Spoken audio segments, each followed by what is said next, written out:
Seguimos sem o Flávio, mas espero que ele... chegou. Ei. Chegou.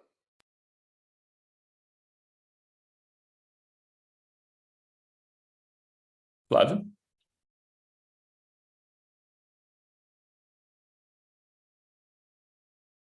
Flávio?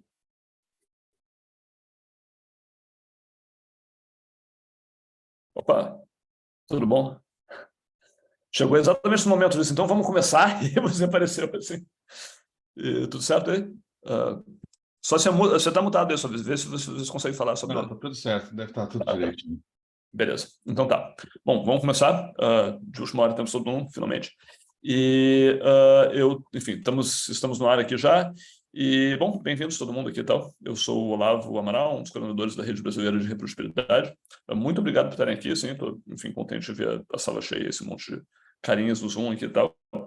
A gente vai usar essa hora e meia, hora e 40 aí que a gente deve estar durando, para tentar apresentar o projeto, falar com pessoas que têm projetos semelhantes em outros lugares do mundo e falar um pouquinho de como é que as pessoas podem se juntar e como é que, enfim, o que a gente já está fazendo, para que a gente precisa de ajuda. E, enfim, é muito bom ver todos vocês aí. Espero que a gente consiga trabalhar junto com várias pessoas. A gente pretende ser um hub de iniciativas aí e tal. Então, a nossa ideia é conectar pessoas e, enfim, é o que a gente está tentando fazer hoje aí e tal. Eu vou compartilhar minha tela aqui. E... Opa. Isso. Então, muito obrigado para quem está aqui como audiência, como participante. E a gente vai tentar seguir o programa aqui mais ou menos no tempo. Espero que a gente consiga. Desculpa o horário do meio-dia, mas teve que integrar o pessoal da Europa. E acho que para quem está assistindo não é ruim, porque você pode almoçar enquanto você assiste, mas para quem está falando, eu sei que no Brasil aqui, pelo menos, sei que é um horário meio mala, mas foi o que deu para fazer. Bom, só dando um pouquinho, então, foram uns 15 minutos aqui, tal, de qual é a proposta do projeto aqui, tal. Então, em termos de histórico, eu estou aqui e, na verdade, acho que eu acabei meio começando essa coisa aqui, tal, porque a gente começou um projeto que tem a ver com reprodutibilidade científica numa área muito específica do conhecimento, que é a área biomédica e tal. O projeto está se encerrando agora, mas é uma replicação sistemática grande e tal, de experimentos publicados pela ciência brasileira. A gente conduziu mais de 140 replicações em vários lugares do país e tal. 58 laboratórios acabaram mandando alguma coisa para a gente, dos mais de 90 que se cadastraram em algum momento. E isso a gente, tudo que é lugar do Brasil, assim, então a gente acabou tendo uma visibilidade muito grande, o que foi muito legal. Mas era um projeto autolimitado, era para ser uma replicação de X experimentos e encerrar por aqui. E com o tempo a gente foi se dando conta que, poxa, a gente tinha uma visibilidade, um capital humano, por assim dizer, para tentar fazer uma coisa mais permanente, né? E fazer outras coisas que ajudassem a promover boas práticas em ciência. A gente fez algumas já. A gente lançou uma colaboração de revisão sistemática, que é o Brisa, que é um dos membros da rede hoje. A gente promoveu vários debates, webinários, etc. A gente teve uma edição do Reproducibility Brasil, um journal club sobre reprodutibilidade, que teve umas 20 edições entre 2020 e 2021, se não me engano. Mas a gente queria, enfim, a gente sabia que a iniciativa ia acabar, a gente queria se tornar uma coisa um pouquinho mais permanente. E no meio tempo, assim, então, mais ou menos sincronamente com a gente, surgiu a experiência da UK Reproducibility Network, que foi, acho que, a primeira rede de reprodutibilidade nacional, que acho que ganhou força e deu certo ali e tal, que foi lançada em 2019, há 4 anos atrás, que tinha mais ou menos a cara do que a gente queria fazer. Eles cresceram rápido, assim, então foi um projeto que começou há 4 anos aqui, então, mas de lá para cá deu frutos, acho que conseguiu financiamento, acho que conseguiu visibilidade, acho que teve envolvido, inclusive, sei lá, em questões no parlamento inglês, etc. Então, assim, acho que ganhou, enfim, tem uma representatividade bem grande a nível de Inglaterra, ali, sei lá, 50 e poucas instituições representadas hoje, eu acho. E acabou, inclusive, acho que extrapolando um pouquinho o conceito estrito de reprodutibilidade, assim, quer dizer, reprodutibilidade é um termo técnico aqui e tal, e que tem, na verdade, sentidos diferentes em áreas diferentes, assim, e tal, mas, no fundo, aqui, eles e nós pretendemos ser aqui uma rede para promover boas práticas de pesquisa em geral. Dito isso, a gente manteve o codinome reprodutibilidade, primeiro, porque é o que o pessoal dos outros países está usando também, segundo, porque acho que é uma coisa que ajuda a atrair pessoas para o tema, assim, então, porque boas práticas todo mundo acha que tem, então, assim, ninguém acha que faz más práticas, não se fazem boas práticas, tá, isso aqui eu já tenho, eu não preciso. Acho que a reprodutibilidade remete mais a problemas de conseguir fazer pesquisa que seja confiável, reprodutível e consistente, que acho que todo mundo enfrenta, assim, então acho que isso ajuda a trazer pessoas para dentro.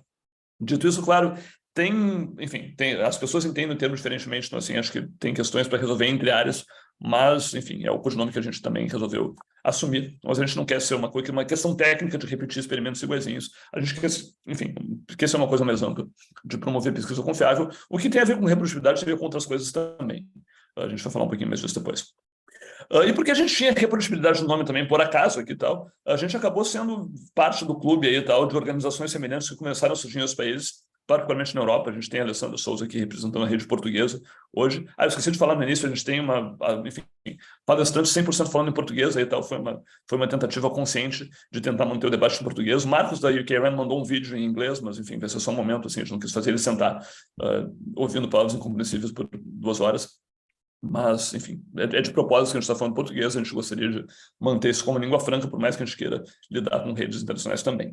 Mas a gente acabou incluindo no clube aqui, mesmo que a gente não fosse propriamente uma rede de reprodutibilidade nesses moldes, a gente é um patinho feio, a gente tem um logo diferente aqui e tal. Mas isso meio que botou pressão para a gente começar a construir o que a gente queria ser, que era uma rede de reprodutibilidade mais ampla, promovendo boas práticas de forma geral e transcendendo áreas, né? Quer dizer, a gente estava num projeto muito focado na área biomédica, a gente queria ser enfim, a gente ainda é um pouquinho focado na área biomédica, porque é quem a gente conhece, mas a gente quer ser uma coisa que possa conectar áreas diferentes, porque a gente acha que áreas diferentes têm acho que experiências muito particulares e interessantes para trocar. Acho que alguns problemas foram solucionados muito bem por áreas específicas, a gente tem muito que aprender com outras áreas também. Então, a gente começou a falar com gente dentro desse escopo de reprodutibilidade, barra ciência aberta, barra desenho experimental, barra meta-pesquisa e tal, em diferentes áreas aí e tal. Então, a gente falou com pessoas, enfim, pessoas interessadas no tema em áreas distintas, em várias áreas de carreira, e a gente acabou conseguindo montar uma coordenação de 9 pessoas, que hoje quem coordena a rede aí e tal é gente de vários lugares do país aí e tal, então a gente está mais ou menos espalhado. Ainda está concentrado nas áreas da saúde, na área biológica e tal. Tem a Raquel, que é da linguística, tem a Camila, que é da psicologia, mas o resto aqui e tal é, enfim, medicina barra saúde barra biológicas em geral. Então a gente gostaria de, enfim, uma das razões pelas quais a gente está lançando publicamente o projeto é para tentar expandir um pouquinho esse escopo para outras áreas do conhecimento. O que a gente fez até agora? A gente tem os termos de referência, a gente tem uma estrutura básica, a gente tem um site, um e-mail, um canal no Zulip, que eu já vou falar um pouquinho mais do que é. A gente tem algum financiamento via Life, que está representado hoje pela Marisa Nicolás, aqui, que é editora associada, que vai, enfim, estar participando do lançamento como apoiadora do projeto, vai falar um pouquinho do que eles têm feito nessa área também. E a gente conseguiu amelhar a nossa primeira dúzia de membros aqui e tal, entre grupos e instituições. Então, assim, a gente basicamente quer ser uma rede de grupos, mais que uma rede de indivíduos, se possível. Então, a gente pretende ser uma iniciativa multidisciplinar, multi-institucional de promoção de práticas de pesquisa transparentes e confiáveis e reprodutíveis dentro da comunidade científica brasileira, com alguns objetivos básicos aqui, tal. Isso aqui tudo vem dos nossos termos de referência, que são reunir pessoas interessadas, então, na área de reprodutibilidade, planejamento experimental, práticas responsáveis de pesquisa, ciência aberta e áreas afins, reunir, produzir material, difundir esses princípios pela comunidade científica como um todo, incentivar a interação dos participantes, acho que isso é muito importante, então, de forma a ter um grupo diverso, promover e divulgar eventos que tenham esse intuito de refletir sobre formas de melhorar o processo científico e trazer esse debate não só para o meio acadêmico, mas para fora dele. Vocês podem ver que boa parte das áreas, todos os objetivos têm uma coisa como reunir, difundir, interagir, divulgar, etc. e tal. Então, assim, acho que isso meio que já entrega que a gente quer ser uma rede para conectar pessoas, né? Assim, em resumo aqui e tal, a gente quer juntar pessoas que tenham esses valores em comum e tal, para catalisar mudanças positivas na ciência brasileira. E isso, claro, depende das pessoas fazerem alguma coisa. Então, assim, no fundo, a gente gostaria de ser um pouquinho mais do que a soma dos membros, mas a gente não tem como ser muito mais do que isso, assim, e tal. Assim, no fundo, a gente está sendo um esforço de catalisar pessoas se encontrarem para fazer coisas, assim, mas evidentemente a coordenação da rede, eu e as outras pessoas que estão comigo aqui não podem fazer muita coisa sozinho. A gente quer trazer gente que já esteja fazendo alguma coisa no tema para se juntar, para trocar experiências e, eventualmente, para trabalhar junto em algumas coisas. Então, a gente tem uma dúzia de membros hoje que deveria estar aqui, não, deveria estar aqui, mas as nossas categorias de membros, então, são grupos. Eu acho que o grupo é a unidade fundamental aqui e tal, que podem ser grupos de pesquisa, laboratórios, iniciativas multicêntricas, organizações, todo tipo de movimento autogerenciado, mas a gente acredita na ideia do grupo como quem realmente faz alguma coisa. E a gente tem instituições, que são aí, coisas, institutos, departamentos, programas de pós-graduação, universidades, sociedades científicas, agências de fomento, que tem, enfim, que tem uma organização menos informal e mais institucional. A gente ainda tem uma categoria de membros periódicos, na qual a gente não tem ninguém, a gente acabou de criar isso, mas a gente gostaria de ter periódicos baseados no Brasil, acho que também tem um papel em promover a reprodutibilidade, e a gente tem indivíduos que podem ser pensadores de qualquer nível. E a gente está aceitando como membros, de momento, pessoas que já têm ações em curso aí na promoção de reprodutibilidade, transparência e boas práticas em pesquisa, pessoas que já estão engajadas no tema, mais do que simplesmente interessadas. Imagino que tenha bastante gente que está interessada no tema e não está fazendo nada a respeito. As pessoas também podem se juntar à rede, mas acho que de outras formas, eu já vou falar disso aí e tal. E a gente super estimula que as pessoas se engajem como grupos, como instituições aqui, então, mas mais do que como indivíduos. A gente está sensível que algumas pessoas estão muito isoladas, talvez queiram se cadastrar individualmente, mas assim, a gente não vai muito longe sozinho assim, e tal, e até para o manejo da rede é melhor ter, sei lá, 30 grupos do que 300 indivíduos numa sala do Zoom. Então, assim, a gente estimula fortemente que as pessoas tentem se cadastrar como grupos quando possível, quando elas estão atreladas a alguma coisa. Ou que se tiverem que se cadastrar como indivíduos, a gente vai ficar enchendo o saco para tentar juntar você com alguém e tal, porque, de novo, assim, acho que o que você consegue fazer sozinho não é muito. Nossos membros atuais são esses aqui e tal, então a gente tem uma dúzia de membros no momento. O Nobody Science faz Requix de Metaciência, o BRIS é uma colaboração de revisão sistemática, isso aqui é a Associação Brasileira de Psicologia Baseada em Evidências, o Camarades é uma colaboração também de revisão sistemática, o Centro de Medicina Baseada em Evidências da Baiana, Escola de Medicina, o Dojo, o Science Dojos, que vai apresentar mais tarde, o NEP era o Núcleo de Planejamento Experimental da USP, o GoFair é uma iniciativa de compartilhamento de dados, a Viviane também vai falar em algum momento, e a Iniciativa Brasileira de Reprodutividade, que eu já mencionei. Isso aqui são 9 grupos independentes. A gente tem 3 instituições que adicionam um pouquinho de peso aqui, que a gente convidou, porque a gente acha que são instituições que têm, enfim, ações importantes em promoção de reprodutibilidade, são a USP, a Fiocruz e o Serra Pilheira, que é uma agência de fomento privada no Brasil. A gente só é uma dúzia porque foi quem a gente conseguiu convidar pessoalmente. Isso aqui todos foram, enfim, a gente foi atrás das pessoas, mas a gente certamente gostaria de expandir o nosso escopo, especialmente para pessoas que a gente não conhece, para áreas que a gente não conhece, porque eu acho que essa é a riqueza do projeto, né? Então, assim, se você acha que você já tem alguma ação na área e gostaria de se cadastrar como grupo, como instituição, como periódico, como indivíduo, tem formulários disponíveis aqui no nosso site, em reprodutividade.org. Você manda ali, tal, descreve o que você está fazendo, descreve o que você pretende fazer, e a gente vai dar uma olhada. A gente não falou muito como é que a gente vai dar vazão ao fluxo, a gente não sabe se vai aparecer meia dúzia de pessoas ou 50 pessoas, então, assim, dependendo de quanto a gente vai ser mais ágil ou mais lento em responder, assim, e tal. Mas a gente pretende, assim, ir aumentando gradativamente, responsavelmente, sustentavelmente o nosso escopo de membros aí e tal. De novo, com gente que já esteja trabalhando na área de alguma forma. Se você não está trabalhando na área, mas está interessado, o que a gente recomenda você fazer, se você quiser se juntar, é estimular se você se integrar aos projetos ou grupos que já existem na rede. Então, para isso, a gente tem um canal de comunicação aberto no Zulip, que é uma ferramenta de comunicação multicanal, assim, tipo Slack, Discord, mas é open source e é de graça para o meio acadêmico. E então, se vocês quiserem, enfim, é onde a gente se comunica entre membros hoje em dia. Então, se vocês quiserem entrar, acho que está aberto para todo mundo via esse link aqui e tal, reprodutibilidade.zulipchat.com. Se alguém não conseguir, avisa aí e tal, mas em princípio você vai ter que fazer um username e entrar aqui, mas dá para falar. Então os projetos são discutidos ali e tal, então assim, a gente tenta discutir projetos de maneira aberta, de forma que as pessoas saibam o que os outros estão fazendo, e em princípio ele está aberto para qualquer pessoa se cadastrar, então é uma maneira de saber o que está rolando. A gente vai falar um pouquinho do que está rolando, que não é muito por enquanto, no segundo bloco de debates aqui também.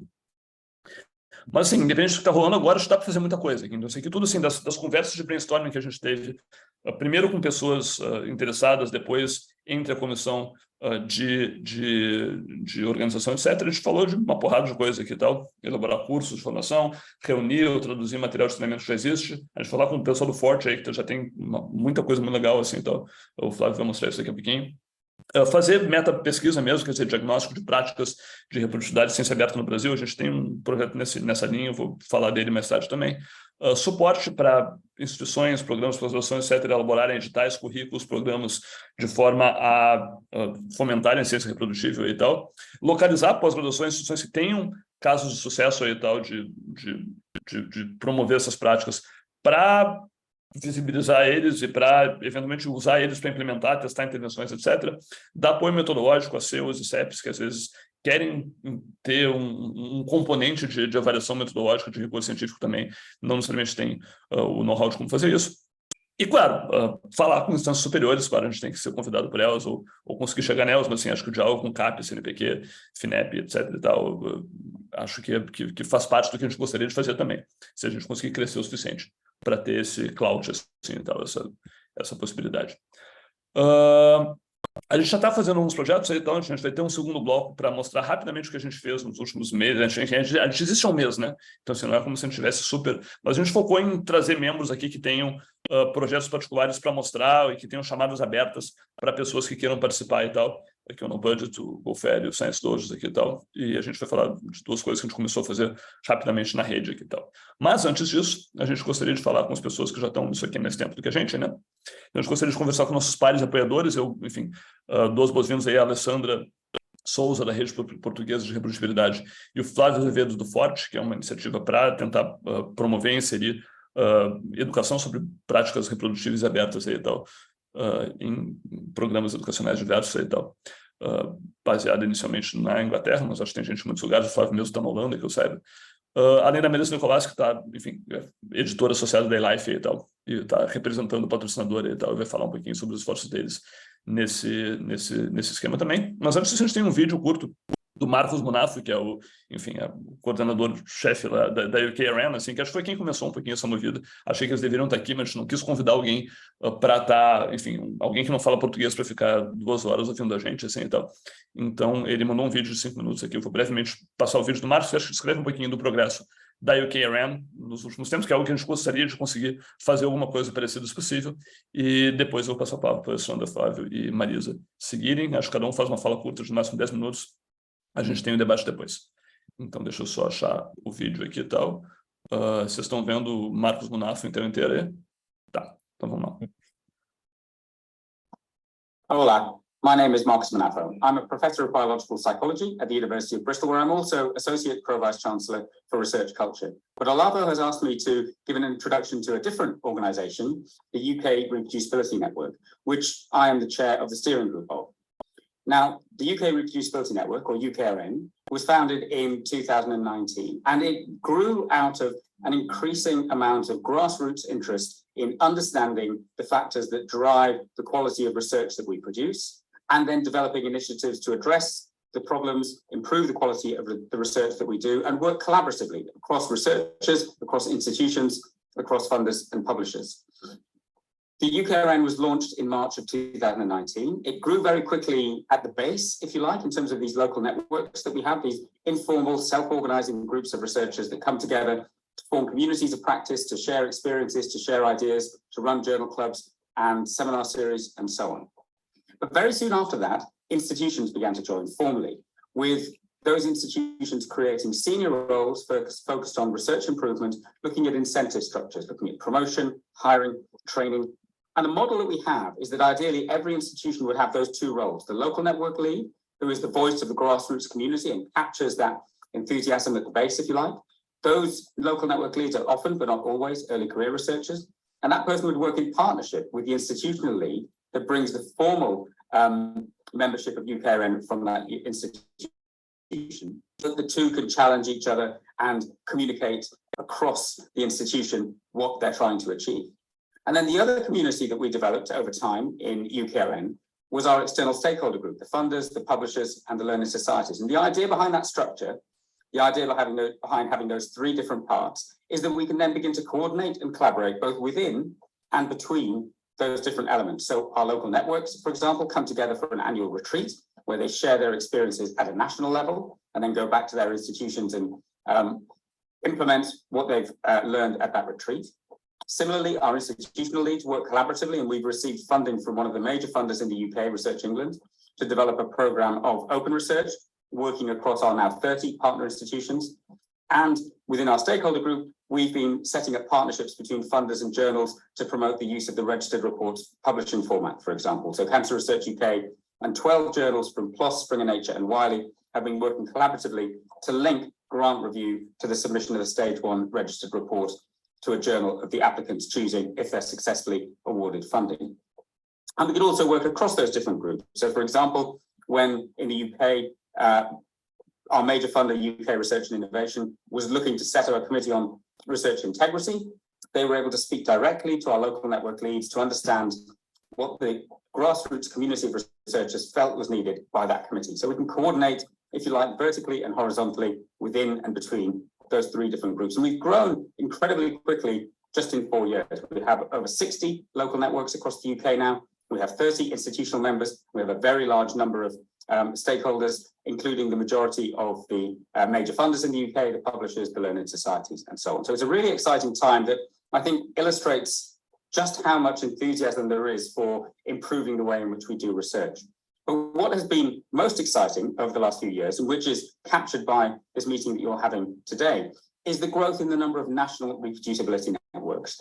Reproducibility networks in other countries modeled on the terms of reference that UKRN initiated, but adapted for the individual country, because in the same way that different institutions require their own version of an institutional lead, a local network, similarly, all countries are different in terms of their size, their composition, the number of universities, the amount of funding available, and so on. So the model needs to be flexible, but we now have almost 20 different national reproducibility networks around the globe, including in Brazil. And that allows us a degree of supranational coordination so that we can work collaboratively across those different national reproducibility networks. And we saw that recently in Europe, where one of the European funders launched a call specifically targeted at reproducibility networks. So the funders are paying attention, but most excitingly perhaps is that in the UK, our House of Commons, our Parliament, the Science and Innovation Technology Committee launched an inquiry into reproducibility and research integrity, and we were invited to provide evidence. So the influence of UKRN and these other national reproducibility networks extends all the way from grassroots researchers through institutions and senior management onto funders and publishers and other learned, other organizations, all the way through to politicians and policymakers. So it's a really exciting time, and it's fantastic that we're seeing this growth in national reproducibility networks. So best of luck, and I look forward to seeing all of your achievements coming to light over the next few years. Bom, obrigado, ele não ouvindo, mas enfim, acho que foi super gentil dele ter mandado esse vídeo. E passou agora. Enfim, então, como ele acabou de mencionar aqui, tal, a gente teve um desenvolvimento muito rápido aí dessas organizações de redes de reproducibilidade nacionais, algo, enfim, que estão em estágios muito diferentes de desenvolvimento e tal. E a gente achou que seria interessante falar com uma pessoa mais linguisticamente próxima aqui e tal, que é a Alessandra Souza, que é a coordenadora, então, da rede portuguesa de reproducibilidade, que nasceu não exatamente, enfim, depois da UKRN, não sei exatamente quando, mas que vai, então, falar um pouquinho sobre a experiência deles. Acho que é bem importante a gente ouvir os diferentes, enfim, porque a gente está tentando fazer uma coisa parecida, acho que a gente deve ter muito a aprender um com o outro. Obrigado, Alessandra. Você pode falar aí. Obrigada, boa tarde a todos. É um prazer estar aqui na abertura da Rede Brasileira de Reprodutibilidade Científica. Acho que é uma excelente iniciativa. Venho aqui contar um bocadinho da nossa história e do percalço que ainda estamos a fazer para tentar estabelecer essa rede aqui em Portugal. Eu sou Alessandra Souza, eu sou psicóloga, trabalho na Universidade de Porto. Só tem mais ou menos 2 anos e meio, quase 3 anos que estou aqui no Porto. Anteriormente estava na Suíça, na Universidade de Zurique. E foi lá que comecei a estar envolvida com ciência aberta, com outras pessoas que estavam envolvidas também em fazer ciência aberta. É por isso que, quando mudei para Portugal, acabei recebendo esse, digamos assim, convite para tentar abrir uma rede de reprodutibilidade em Portugal. Eu vou partilhar aqui só o nosso site, para que vocês possam ver um bocadinho do que estamos a fazer aqui. Eu acho que ouviram um bocadinho do Marcos Munafo, e eu acho que vale a pena dizer um bocadinho do que nós estamos a fazer aqui em Portugal, um percurso um bocado reverso ao que... eu ainda não partilhei, eu partilhei alguma coisa. Espera aí. Acho que partilhou, a gente está vendo a tela. Estava a ver a tela do site. A gente estava, mas agora... voltou. Sim, ok, tá. Excelente. Então, aqui está o nosso website. Só que eu gostava de dizer que, como o Marcos estava a falar, a rede deles vem já de financiamentos que eles tinham para fazer projetos de reprodutibilidade, e a partir daí começaram a ganhar momento e conseguiram fazer uma rede nacional. O nosso caso é um bocadinho diferente. Nós fomos convidados, não é, por outras redes, por outros países que estavam a pensar, olha, nós vimos seguir um modelo dessa rede na Inglaterra e fazer redes também em vários países. E começamos um bocadinho de cima para baixo, fazer primeiro uma rede e estar agora a lutar para conseguir financiamento e implementar essa rede no país. E é nisso que estamos assim um bocadinho ainda nessa luta. Tem mais ou menos uns 2 anos que começamos a fundar a rede. Posso mostrar aqui entre os membros.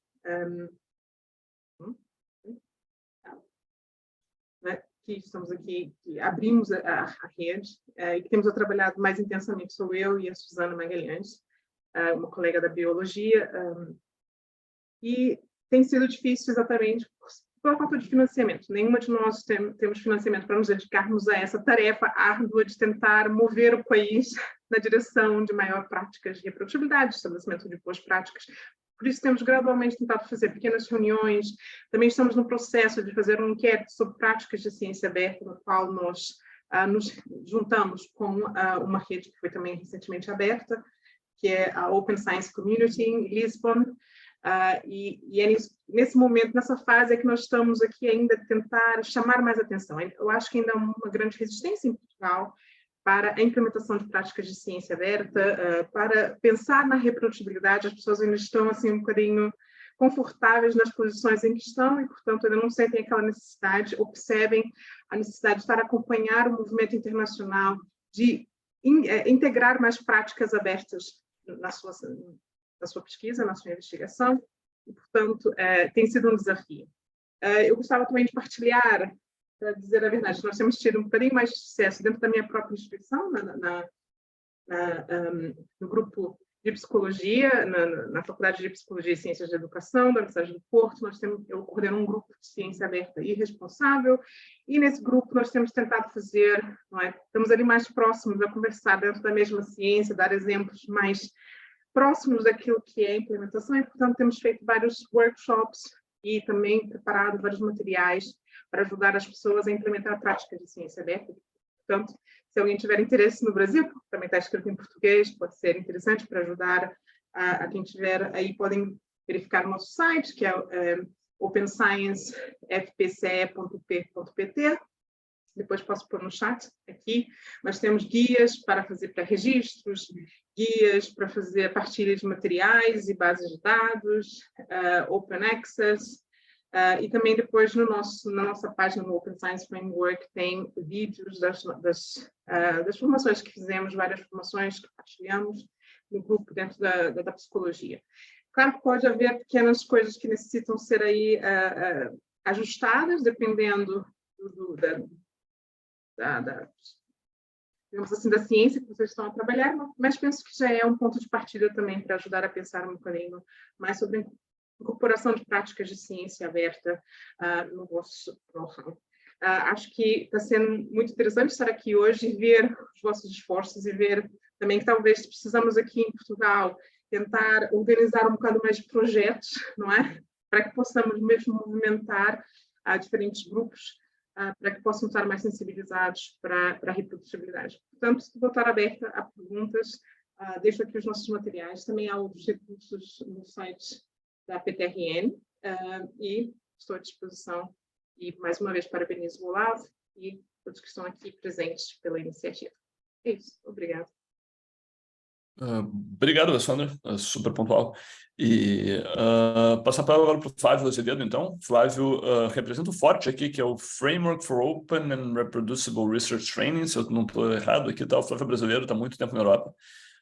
E atualmente, ele ganhou o prêmio de melhor, sei lá, enfim, mas o prêmio de Early Career, um dos Early Career Researchers de destaque da UK ano passado, mas ele atualmente está, porque ele estava em Cambridge, acho, mas agora ele está em Groningen, na Holanda, certo? E, enfim, mas a ideia dele é trazer isso, enfim, na verdade ele traz a experiência do FORTE, que acho que não é exatamente uma rede de reprodutibilidade, é um projeto mais específico ali, mas acho que tem as características de ter gente trabalhando coletivamente por práticas mais abertas, no campo específico, como treinar pessoas, que eu acho que, enfim, é super interessante e única, e acho que vale muito a pena ouvir o que ele tem para dizer. Obrigado, Flávio.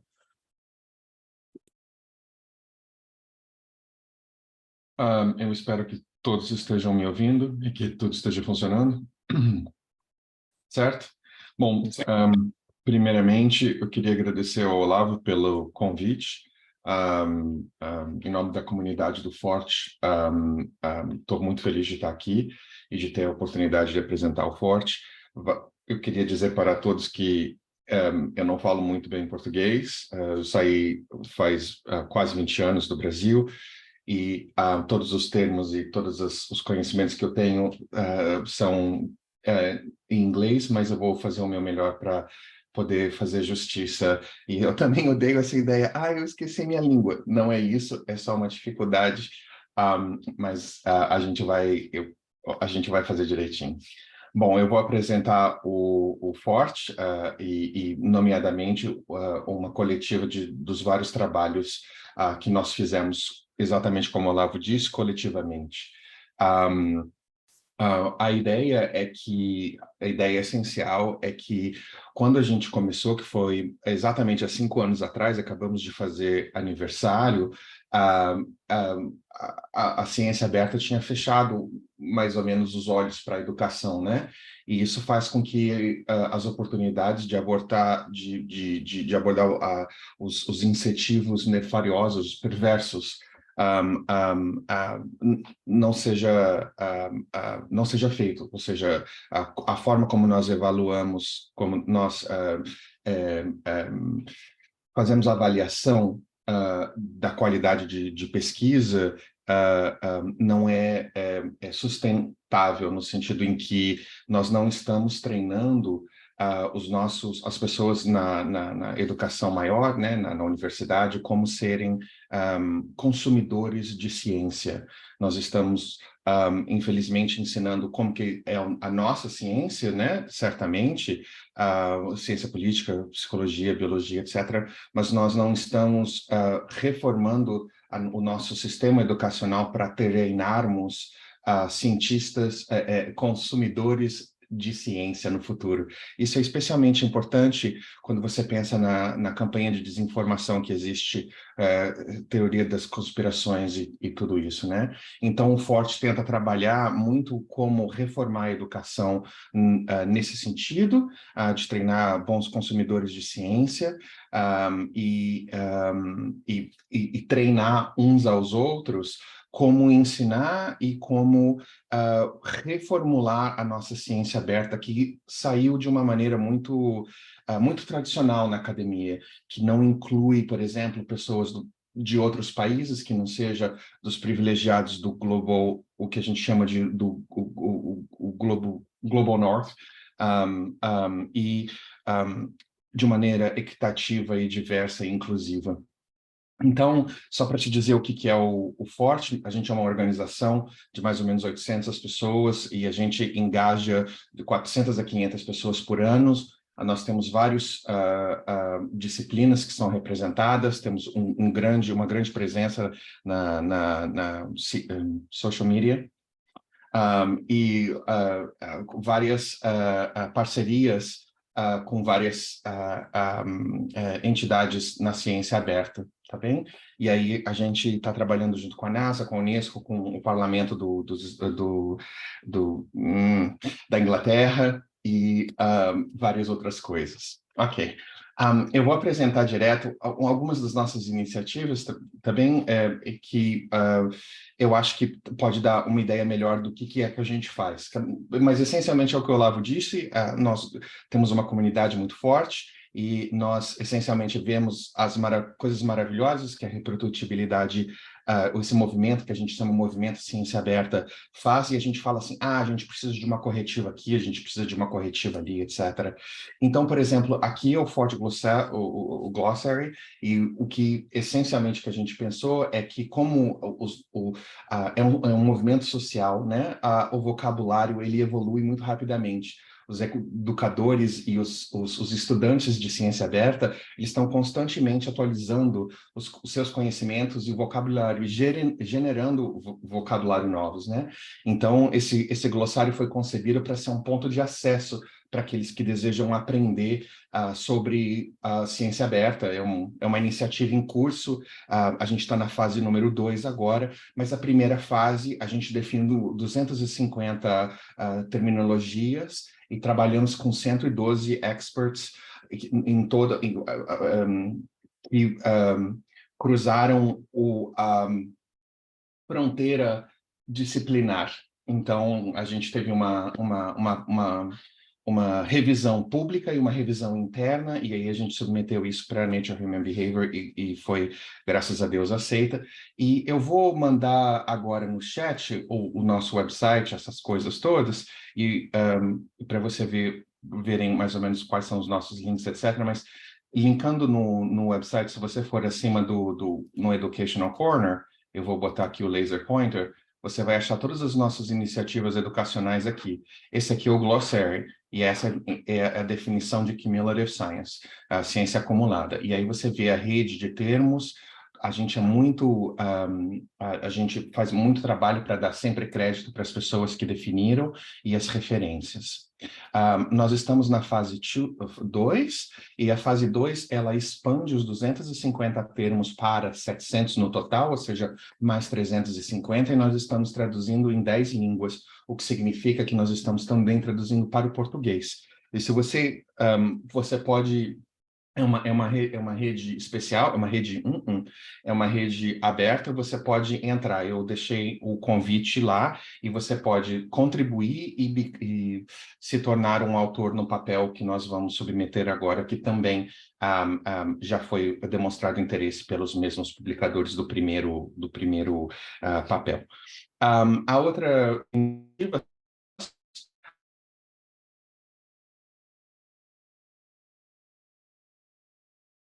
com conjunto, né? Acho que para todos nós. Esperar um pouquinho. Poxa, estou na parte boa. Bom, ele mandou os links no chat aqui, então se alguém quiser ir entrando e dando um browsing aqui e tal no Forte via links do chat, eu acho que a gente pode esperar o Flávio voltar.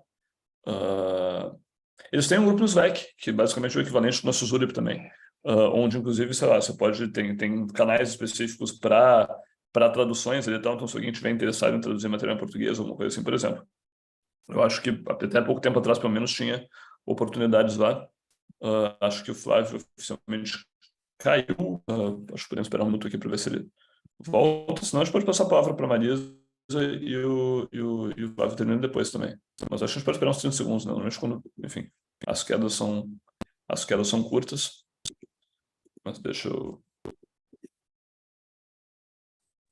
Inclusive, eu estou participando dessa etapa de tradução também, e a gente está numa fase mais finalizando, faltam alguns termos, a gente ainda está recrutando pessoas para traduzir para o português. Então, quem tiver interesse, é só realmente entrar no Slack. Você pode procurar a parte de tradução para português dos termos, e fique à vontade. A gente tem uma planilha, a gente faz reuniões, exatamente para sistematizar e organizar essa parte de tradução para português. O Flávio voltou. Tá. Tá vendo? Nós também temos problemas de conexão. Desculpa. Pois é, quem diria, todo mundo no Brasil aqui, quem cai é o cara da Europa, né? Pô. Desculpa mesmo. Posso continuar? Pode, claro. A Larry já deu um spoiler aqui sobre a parte de tradução, mas, enfim, pode seguir. Você tem que compartilhar a tela de novo, né? Isso. Muito obrigado, Larry, por ter, Theoden, entrado. Obrigado. Então...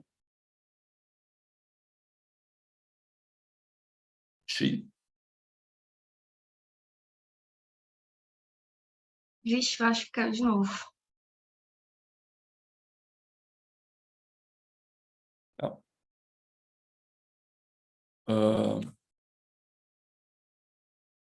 Bom, esperamos mais 30 segundos e, se não, a gente pode passar para...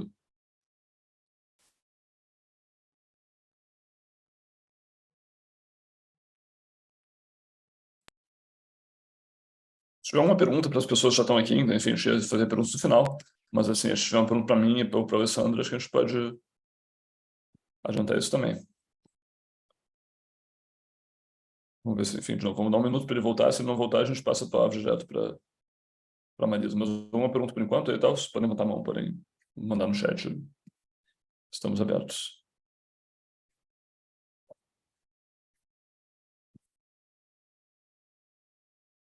As traduções acho que não estão disponíveis ainda, né? Maria? Eu acho que elas estão sendo finalizadas, mas acho que elas não estão no site, né? Não. Isso. Que eu saiba, ainda não. A gente ainda está fazendo as traduções. Tá, tem alguma previsão de quando terminar? Voltou. Fala. Ainda não, a gente ainda tem que fazer o levantamento de quantos termos faltam em inglês para traduzir.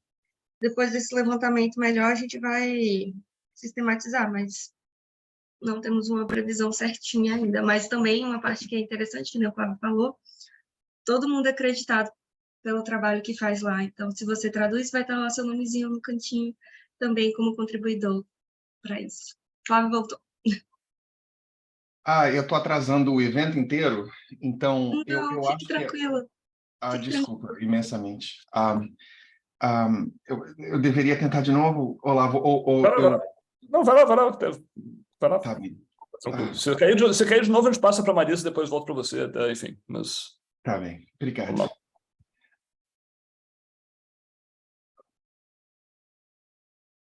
Bom, é assim que parece no website e, essencialmente, é um sílabus bastante grande, bastante amplo no que se refere às referências que você deveria ler, que são fundamentais para a sua educação nesse tópico. E isso passa por um processo de revisão e updating cada ano. Ou seja, a gente tenta se manter frequentemente. E nós temos também papéis, mas bem como outras iniciativas. Se você gostar de ver uma iniciativa, se você gosta dessa ideia de entender ciência aberta de uma maneira global, nós estamos, nesse momento, formando um novo time em Forte que também vai fazer o gerenciamento dessa iniciativa. E a gente está fazendo uma parceria agora com o UKRN, que foi introduzido, mas também o Center for Open Science, o Centro de Ciência Aberta e outras organizações internacionais para revisar isso de uma maneira que seja acordada entre os maiores, entre os players que são mais conhecidos na ciência aberta. Nós também temos uma coleção de lesson plans, ou seja, planificações de como dar aula em Open Science, em ciência aberta, e nós temos 10 agora no website, e agora a gente vai ter 21 numa questão de 2 semanas, ou seja, se você quiser dar aula, por exemplo, em como ser escéptico, mas não ser cínico, ou papers que são ruins, ou sobre diversidade e inclusividade, como paradigmas em ciência aberta. Todos esses são tópicos que você pode ensinar lá e tem lá direitinho a programação de cada aula que você dá. E essas lesson plans foram implementadas e testadas para você ter certeza de que isso funciona. Nós também temos o Fort Summaries, que são resumos de ciência aberta, 200 publicados no website, mas a fase 2 vai inserir 300 a mais, e nós estamos, no momento, revisando os resumos que nós temos agora, para que quando nós publicamos isso, esteja a qualidade boa. Você também pode se voluntariar para participar no Fort Summaries, e você, como a Lari disse, você pode será reconhecido. E a ideia do Summaries não é que você não leia um papel, pelo amor de Deus. Nós estamos somente tentando fazer com que você tenha um conhecimento abrangente sobre as ideias principais sobre um determinado tema. E claro que se você tiver dúvidas, você vai lá e lê o papel. A ideia do Summaries é realmente abrir o conhecimento, porque a ciência é fechada para o Global North, mas também é fechada principalmente para o Global South. E a gente queria fazer esses summaries, que era uma maneira de abrir esses papéis de ciência aberta para o planeta inteiro. Então, é assim que aparece no website, você vai ver que existe aqui os principais pontos, as referências, aqui na direita você vai ver todos os resumos que nós temos, e fazemos uma diferença entre ciência aberta e ciência de reprodutibilidade, mas também diversidade, inclusividade e equity. E a razão disso é porque nós vemos a ciência aberta extremamente conectada com diversidade e inclusividade. Então, a gente pensa muito nas consequências sociais. Uma outra iniciativa que nós temos é o Impact on Students, que essencialmente resume qual é o estado da literatura no que se refere a o que acontece com os meus estudantes quando eles aprendem sobre ciência aberta, o que acontece com as atitudes científicas, com o engajamento em ciência, e com a maneira que eles têm de se relacionar com a ciência. Você acha isso na nossa página de publicação.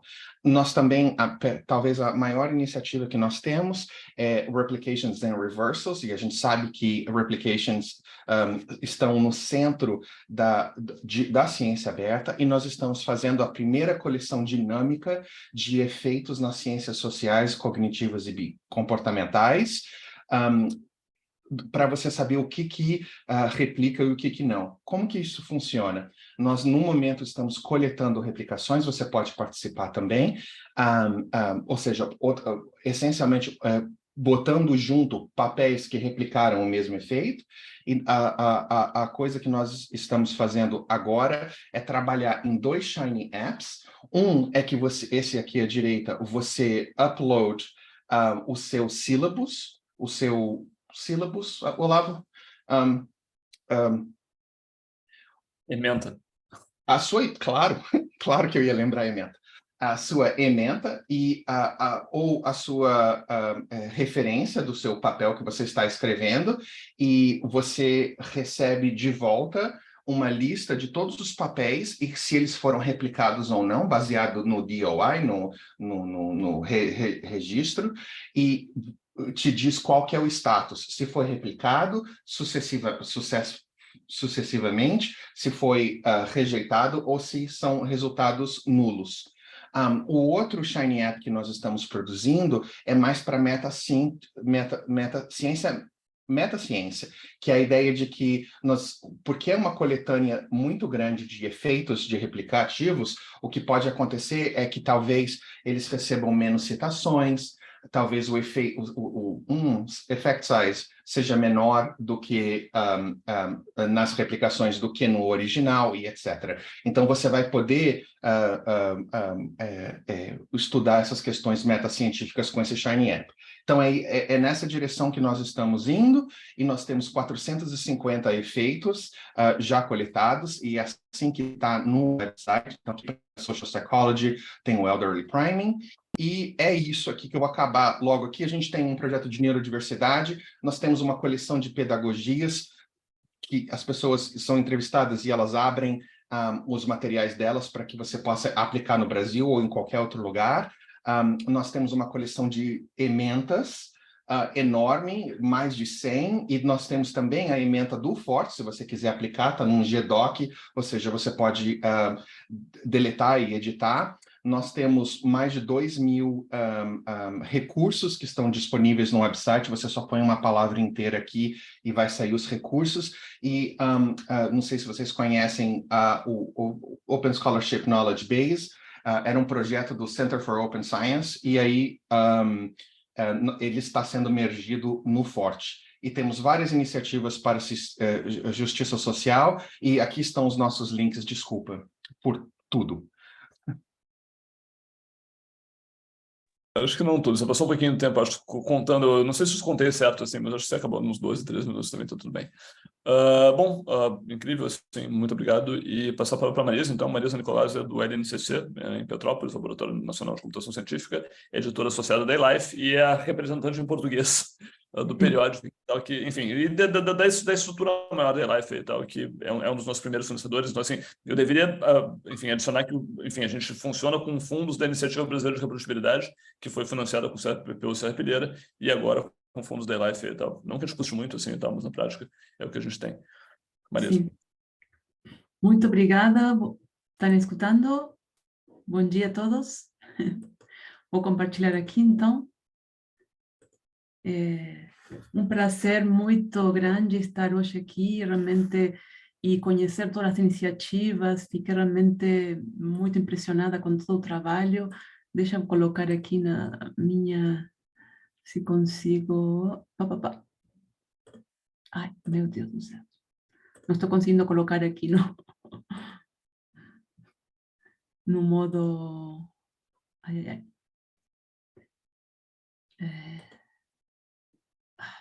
Bom, deixa eu ver se funciona. Não. Não está em tela inteira, mas a gente consegue enxergar assim também, não sei. Sim, ok. Peraí, piorou. Ah, não foi não, peraí. Tá, Não. não foi exatamente isso, mas tudo bem. Acho, não Eu é acho uma que se apertar no botão do apresentação play, Vou colocar de novo. Pronto.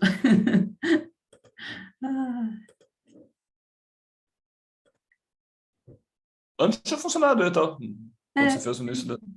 pois é. Deixa eu ver.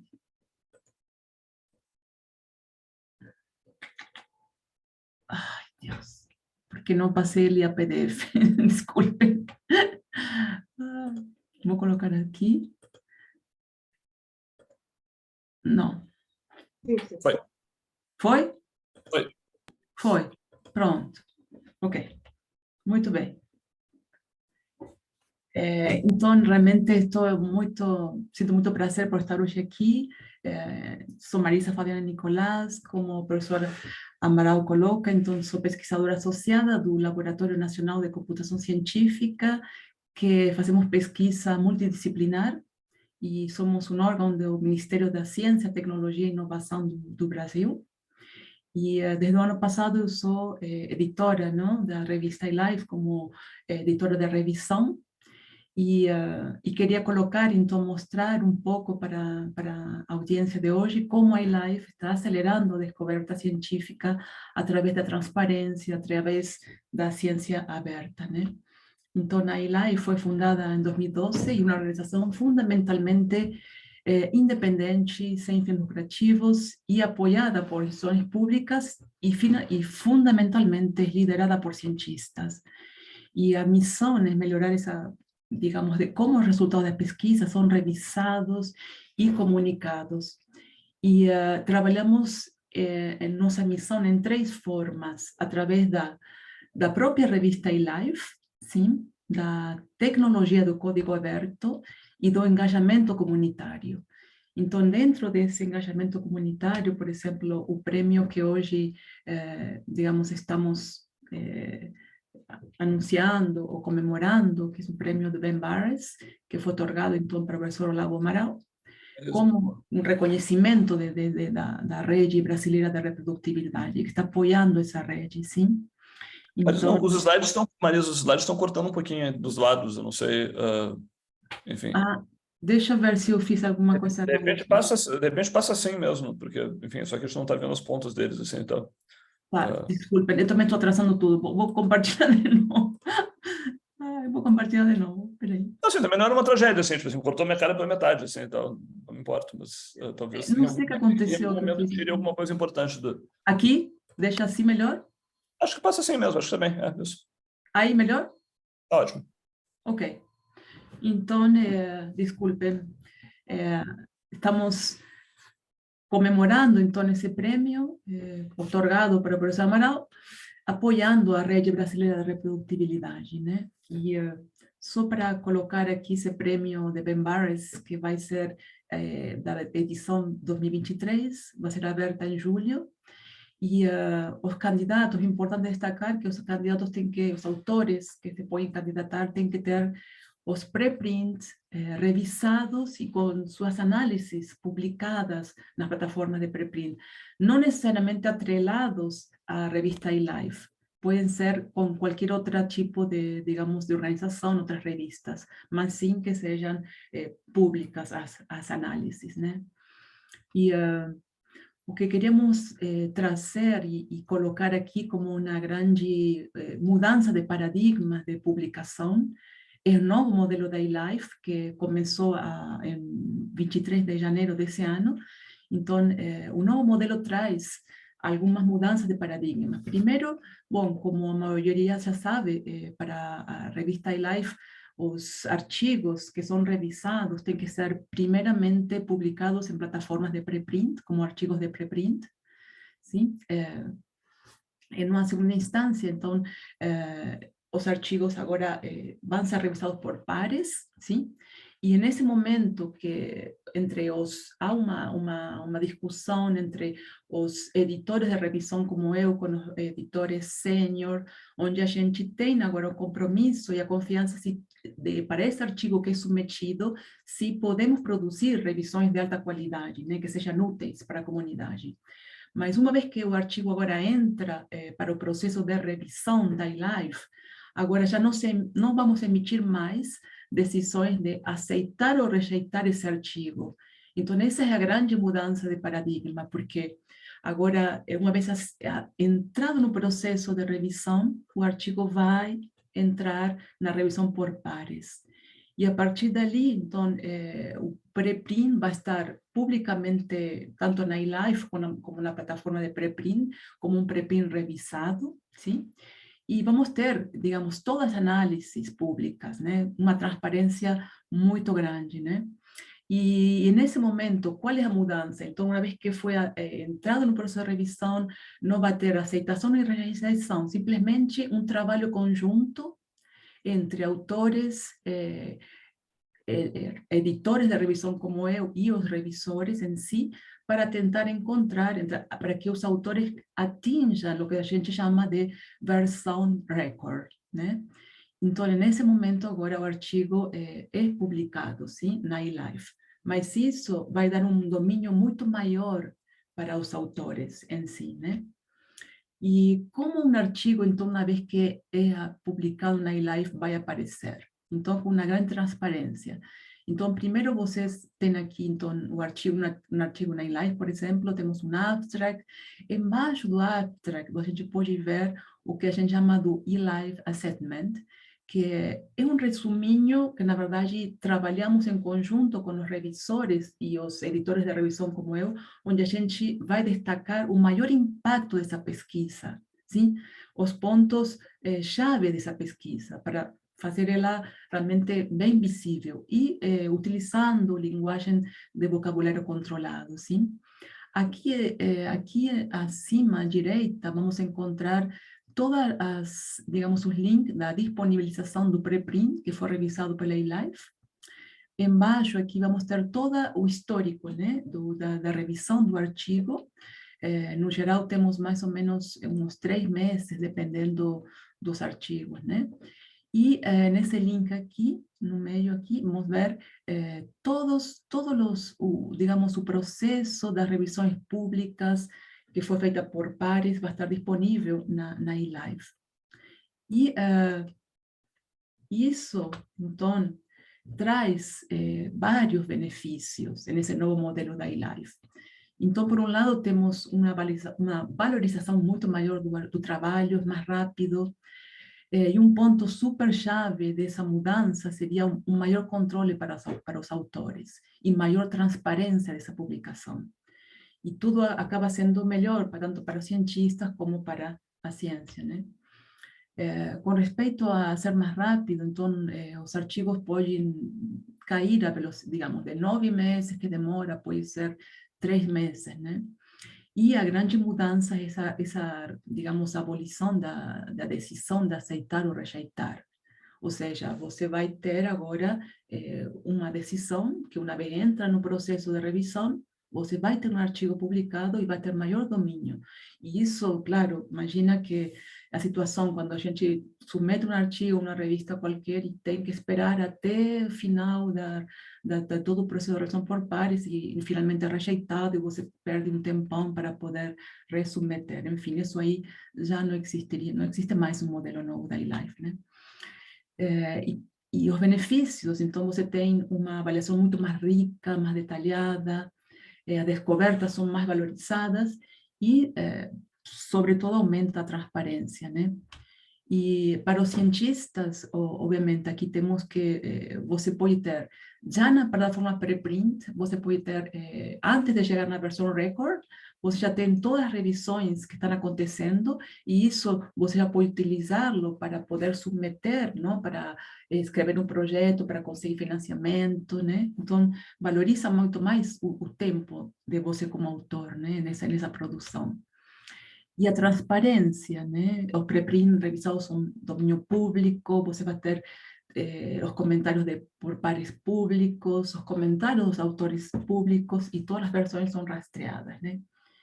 E claro, e aqui o controle para os autores é máximo, não? Você vai escolher quando declarar teu artigo como versão record, você vai poder escolher como responder às revisões e também escolher se fazer as alterações. Ou seja, aqui é um trabalho muito interessante, onde a gente discute muito entre os revisores, com os autores, e um processo muito dinâmico e muito mais agradável, amigável, sim?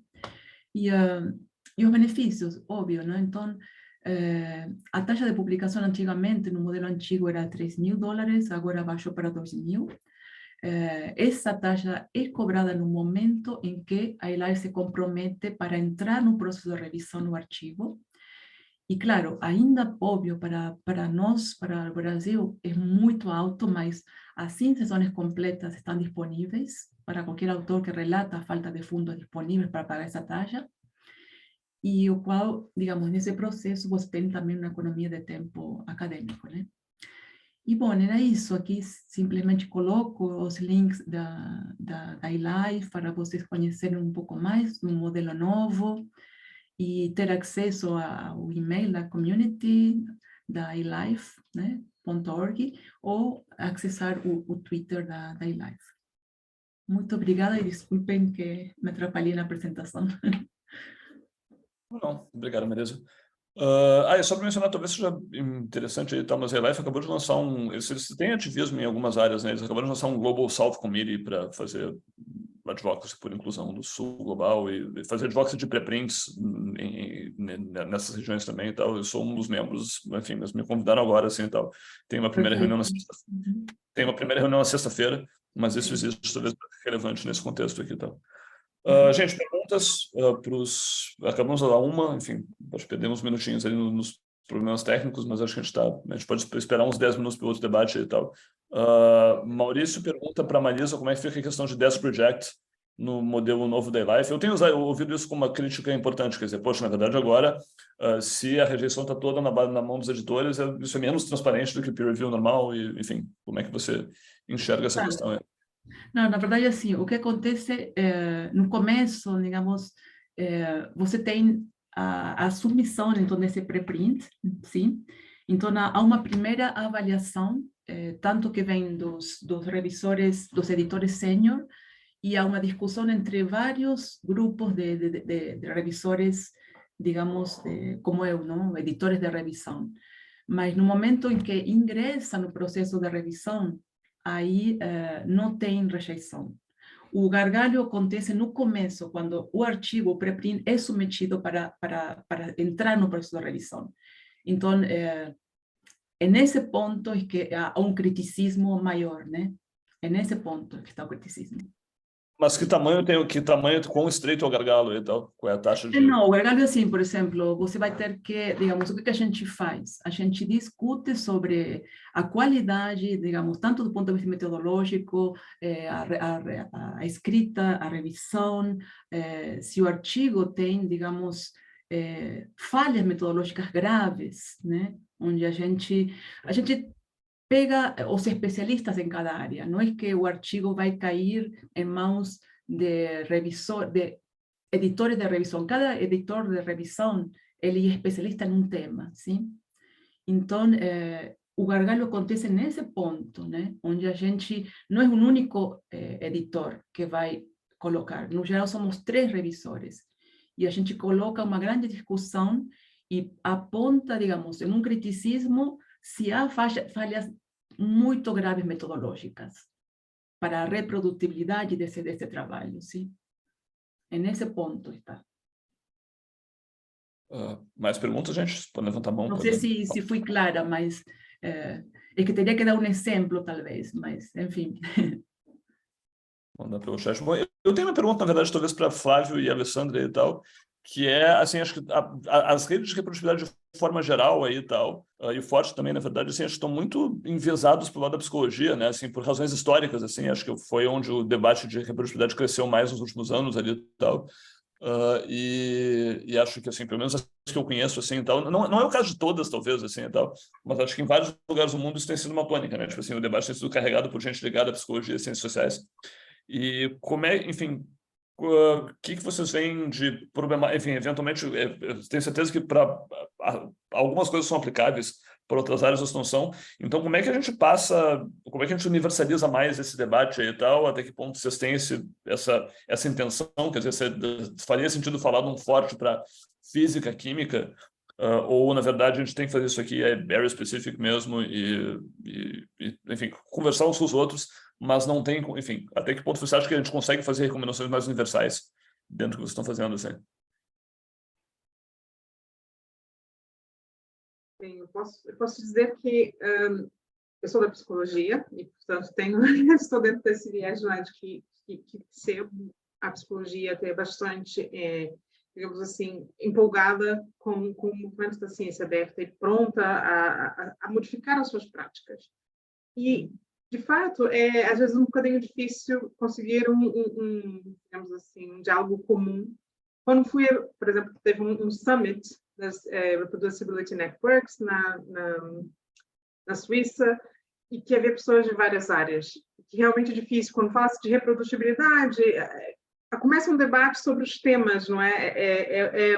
Até o glossário, se calhar, fica a se pensar o que é que significam os termos, porque dentro da psicologia vê-se de uma forma, dentro de outras ciências sociais vê-se de outra forma, dentro das ciências de outro tipo de ciência vê-se de outra forma. Então, às vezes até nos conseguimos assim nos comunicar muito bem, nos sentimos mesmo a diferença quando estamos num grupo mais variado de investigadores. No momento, acho que ainda é um desafio, não tenho uma resposta pronta, porque realmente não sei se o Flávio tem mais experiência em ver como lidar com esse problema da terminologia, mas às vezes até se embate nisso. Para aí, porque não estamos a concordar no que significa fazer ciência reprodutível, ou se reprodutibilidade faz sentido ou não faz sentido, ou se outro termo era melhor ou não, é mais abrangente, é muito específico, não é? Mas eu acho que, eventualmente, eu não me importo muito com os termos. Queria mais que ciência tornasse-se melhor, mais transparente. Depende, vê-se, tem esse desafio. Acho que é uma luta constante e tentar conversar com as pessoas e tentar encontrar, dentro da terminologia, esse common ground, vamos dizer assim. Eu concordo com a Alessandra e acho que cada disciplina científica tem os seus pormenores e tem as suas especificidades que levam a uma espécie de fronteira com outras. Então, essa integração é muito difícil. Então, por exemplo, eu fiz o meu doutorado em ciência política e fiz o meu mestrado em estatística, e as conversas sobre reprodutibilidade nessa ciência são muito diferentes. Então, na estatística é mais a replicabilidade computacional, por exemplo, ou a implementação da ideia de incerteza nas nossas inferências, entendeu? Já a parte de ciência política, o vocabulário é completamente diferente. Hoje, por acaso, eu estou no departamento de ciências sociais, e a gente acaba aprendendo como que a gente se refere aos mesmos termos, às vezes usando termos completamente diferentes para referir ao mesmo e vice-versa. Então, tem que se respeitar essa fronteira, mas, ao mesmo tempo, formando comunidades cada vez maiores. Uma das lições que o Forte, em particular, tenta fazer é fazer parcerias com comunidades que estejam, por exemplo, nas áreas biomédicas e biológicas. Então, a gente tem parcerias com, por exemplo, The Turing Way ou Open Life Science, em que a gente está tentando, no Forte Clusters, trazer essa literatura e os insights dessa ciência para o conhecimento mais geral. Existe também a ciência aberta, pelo menos aqui, eu não sei em outros lugares, mas tem um movimento social paralelo, um movimento acadêmico paralelo, que chama-se Research Integrity. E as ideias são as mesmas, mais ou menos as mesmas, mas são literaturas completamente opostas. Separadas, desculpa. E aí a gente está tentando também no Fort Clusters trazer junto essa riqueza de literatura e todos os insights que vêm com isso. E a última coisa é que vale a pena lembrar que a crise de reprodutibilidade atingiu todas as ciências muito forte. Mas a psicologia, em comparação às outras ciências, foi menos atida às suas próprias normas e eles estavam mais preparados para mudar. Então, vindo de uma outra ciência, eu vejo quanto a psicologia, por melhor ou pior que seja a baseline, ela realmente melhorou bastante nas suas práticas, nas suas normas, e gente no alto da psicologia, por exemplo, journal editors, editores de jornais, fundadores de pesquisa, eles também mudaram as práticas, então isso ajuda muito. Então, Forte, por exemplo, tem muito mais psicólogos do que outras ciências, mas isso tem mais a ver com o quanto está integrado na psicologia em comparação a outras ciências. Eu diria, curiosamente, fala, desculpa. Era só para dar um exemplo, porque quando estava nessa cimeira na Suíça, o Luc, que é da Open Science Communities, na Holanda, ele passou muitos anos a tentar passar essa ideia da ciência aberta, e ele disse que ia a vários departamentos a fazer uma apresentação, e aparecia muito pouca gente. E ele notou que, segundo ele, não é, que o fato de tentar apresentar alguma coisa que é geral entre as ciências já atraía muito poucas pessoas. As pessoas querem ouvir uma palestra ou alguma coisa sobre ciência aberta, mas que eles possam imediatamente aplicar a sua ciência. Então, eu acho que uma estratégia também, algumas vezes, em fazer eventos, é ver, às vezes, eventos um bocadinho mais específicos que possam responder a questões específicas de alguma disciplina, podem ter mais sucesso em atrair as pessoas, porque quando elas veem que vai ser linhas muito gerais, elas perdem o interesse, elas querem saber um bocadinho mais específico. Como é que eu vou fazer isto e aplicar a minha investigação? E se for alguém da física, eu vou ficar perdido, não vou conseguir perceber bem e, portanto, não vou atender àquele evento. Portanto, acho que é uma lição para nós também pensar assim, olha, se tem uma audiência que é de físicos, eu tenho que convidar alguém que entenda de física para dar essa palestra. Acho que é só uma sugestão. O que nos coloca a necessidade de ter gente de todas as áreas. Acho que a gente ainda está longe de ter a diversidade que a gente gostaria, mas isso é importante. Tem mais 2, 3 perguntas aqui, a gente vai ter que encerrar as perguntas depois, enfim, depois disso, porque a gente tem que ir adiante e tal. Mas o Pablo perguntou como garantir que o trabalho de seleção de estudos, isso é para Marisa ou é para alguém que está reproduzindo estudos? Não sei se entendi bem aqui, mas como garantir que os trabalhos de seleção de estudos, avaliar e avaliação e disseminação de resultados não devem exacerbar nos problemas de diversidade, equidade e inclusão na ciência brasileira? Isso é para a Marisa da iLife, Pablo, ou é para todo mundo? Se você quiser, eu posso tentar... Pode comentar, sim, claro. Comentar.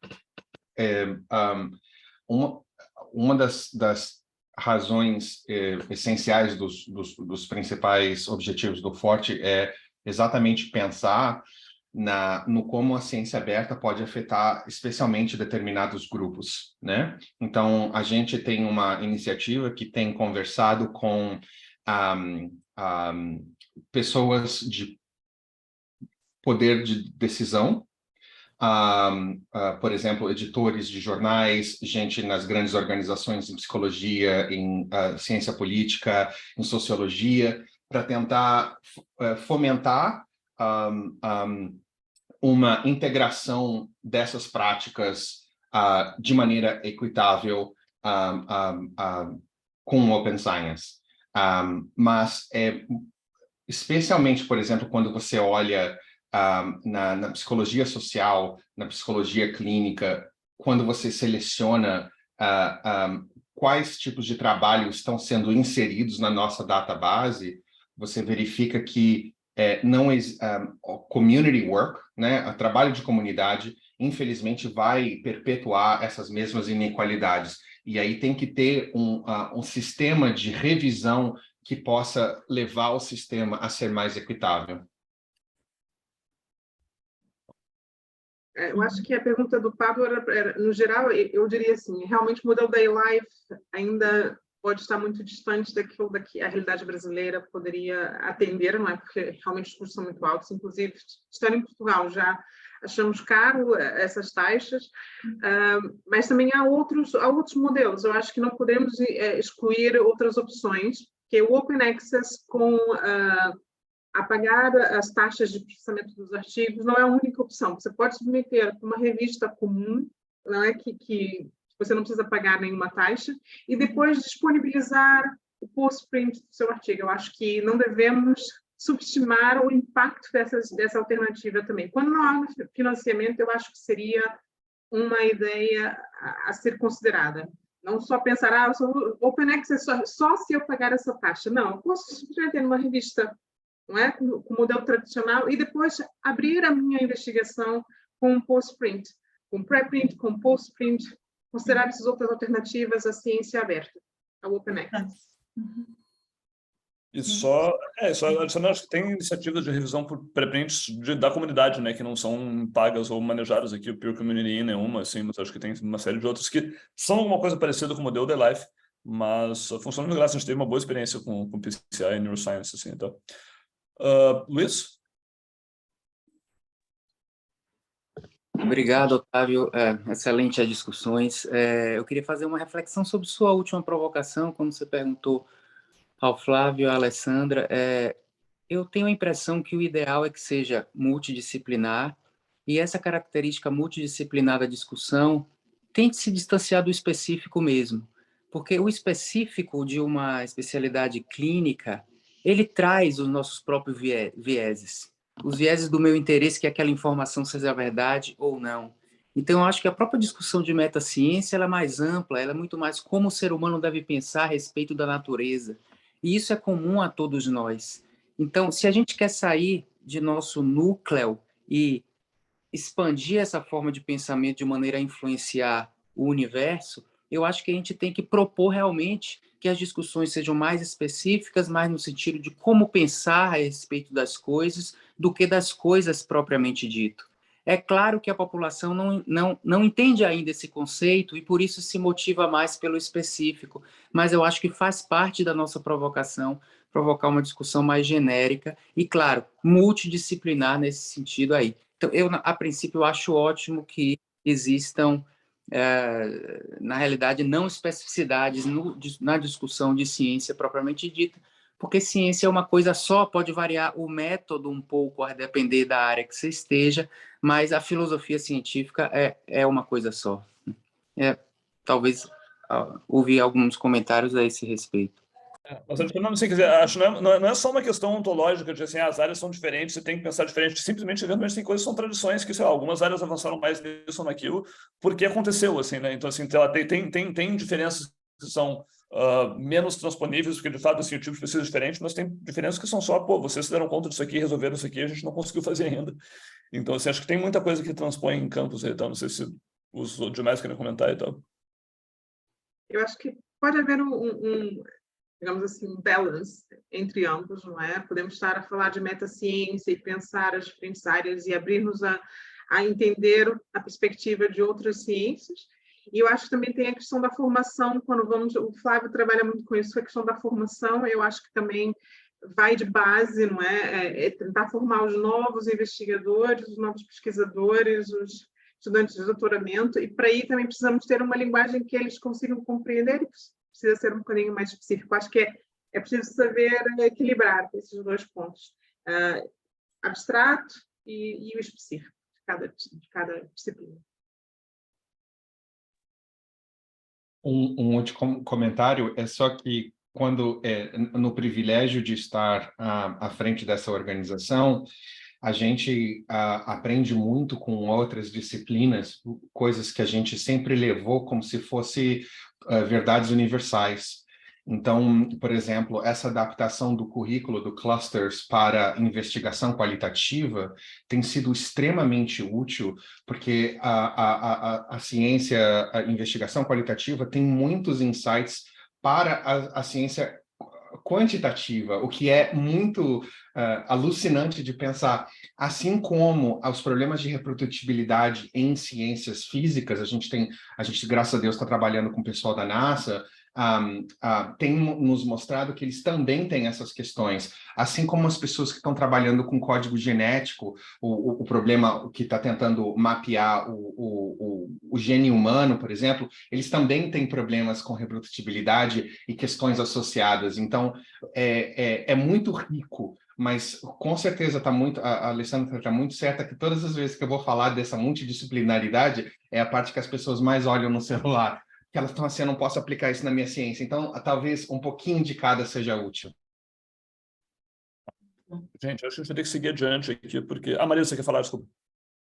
Não, tranquilo, eu realmente estou gostando muito dessa discussão e a preocupação, digamos, de um artigo, né, da gente ter que ter um certo rigor científico na hora de avaliar, tanto como revisor como de editor, nesta era, né, de inteligência artificial, onde a gente pode se deparar com fake papers, né? Então, o especialista na área tem que ter assim o insight, o conhecimento, o background para poder entender a metodologia, se essa metodologia tem um rigor científico que seja reproduzível e que os resultados estejam sendo claramente acompanhados, não? Ou seja, que os resultados sejam consequência dessa metodologia aplicada, né? Então, quando colocamos assim o gargalho, por exemplo, na minha experiência nesse ano da eLife, né? Quando a gente se compromete que um artigo entre na revisão é porque a gente, digamos, avaliou tudo isso e acredita que esse paper, esse artigo, tem um rigor científico real, né? Enfim, era isso só que eu queria colocar. Bom, gente, acho que vai seguir. A gente está uns 15 minutos atrasado em relação ao que eu tinha planejado. Então, a gente vai ter agora, na verdade, eu queria trazer a discussão de volta para o... Agradeço todo mundo aqui que participou da discussão mais global. Queria trazer um pouquinho da discussão de volta para o que a gente está fazendo, para a prática, o que a gente está fazendo no Brasil já nesse momento. Então, a gente tem alguns projetos em andamento. A gente vai ter um round relâmpago deles aí e tal, de projetos da rede ou de membros associados da rede, que estão atrás de gente. Basicamente, a gente está se concentrando naquilo que precisa de mãos e braços e pessoas, né? Então, eu vou pedir para cada palestrante agora e tal, realmente se ater os 5 minutos aqui e tal, para a gente não passar das 2, que já é um pouquinho atrasado. Então, eu vou começar divulgando um projeto que, na verdade, não é nosso, na verdade. Esse é um projeto originalmente da UK Arena, assim, e tal, mas é o primeiro que a gente tem para divulgar. Então, o pessoal da Inglaterra, há uns anos atrás, acho que o ano passado, retrasado, não me lembro, fez uma pesquisa nos local networks deles, enfim, das instituições que estão representadas na rede britânica de reprodutibilidade, sobre percepção e conhecimento de práticas de ciência aberta. Isso está publicado em algum lugar da pré-print do UCF, eu acho. E eles estão refazendo isso aqui esse ano, mas, na verdade, agora tentando fazer isso aqui nas redes de reprodutibilidade globais. Então, a gente está recrutando colaboradores para divulgar essa pesquisa em vários lugares do mundo. A gente acabou ficando responsável por fazer isso no Brasil. A pesquisa já está traduzida, é um instrumento extremamente curto, de 5 minutos de preenchimento, só assim sobre familiaridade e uso de diversas práticas de ciência aberta e tal. A tradução foi feita aí com a ajuda da Carmen Penido e da Vanessa Jorge da Fiocruz, que são os nossos representantes lá. E a gente está, enfim, na verdade, está pronto para começar a divulgar isso. Dito isso, a gente não gostaria de sair divulgando nas nossas próprias redes ou nas mídias sociais, etc. e tal, porque isso, obviamente, leva a um viés de seleção meio evidente. Assim, as pessoas que seguem a rede brasileira de reprodutibilidade no Twitter não devem ser particularmente representativas do universo global de pesquisadores. Então, claro, assim, a gente não tem como fazer uma amostragem sistemática tampouco, assim, e tal, mas a nossa tentativa de mitigar um pouquinho esse viés de seleção é tentar lançar isso nas instituições, que é mais ou menos o que o pessoal do UK está fazendo também, quer dizer, os local leads, enfim, divulgam a pesquisa dentro das suas redes institucionais, que devem ser menos enviesados do que o pessoal que segue a rede brasileira de reprodutibilidade. Então, assim, o que a gente está buscando agora é pessoas para passarem essa pesquisa adiante.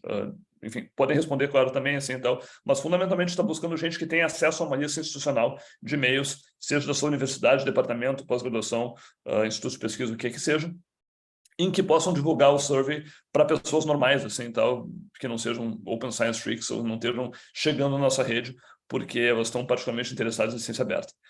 Então, se você é uma das pessoas, se você tem acesso, se você está interessado em simplesmente passar esse e-mail adiante, na verdade, e tal,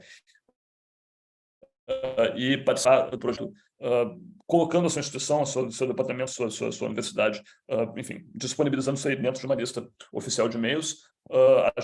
Você pode preencher esse formulário aqui, tá? Um Google Forms de, sei lá, 3, 4 perguntas aqui sobre patente, ter o seu e-mail e onde é que você está, que é o bit.ly/Open Research Survey, depois posso passar isso no chat, e responsáveis pela divulgação, que também se engajem depois na revisão do manuscrito em outras etapas, são elegíveis para autoria de trabalhos derivados dos questionários, também estão nessa política de tentar dar crédito para todo mundo que participa. Para mais informações, você pode entrar em contato por e-mail com a rede, ou se você entrar no Zulip, a gente tem um stream que está dedicado a isso aqui, mas basicamente nesse momento a gente está buscando pessoas que possam enfim, ajudar a roll out the survey, quer dizer, a divulgar esse questionário nas suas instituições via e-mails, enfim, listas de e-mails institucionais. E acho que é isso. Passo agora para o Arri aí, que vai falar um pouquinho sobre um levantamento muito breve que a gente fez via rede e tal, de práticas de ciência aberta em artigos brasileiros. Aí.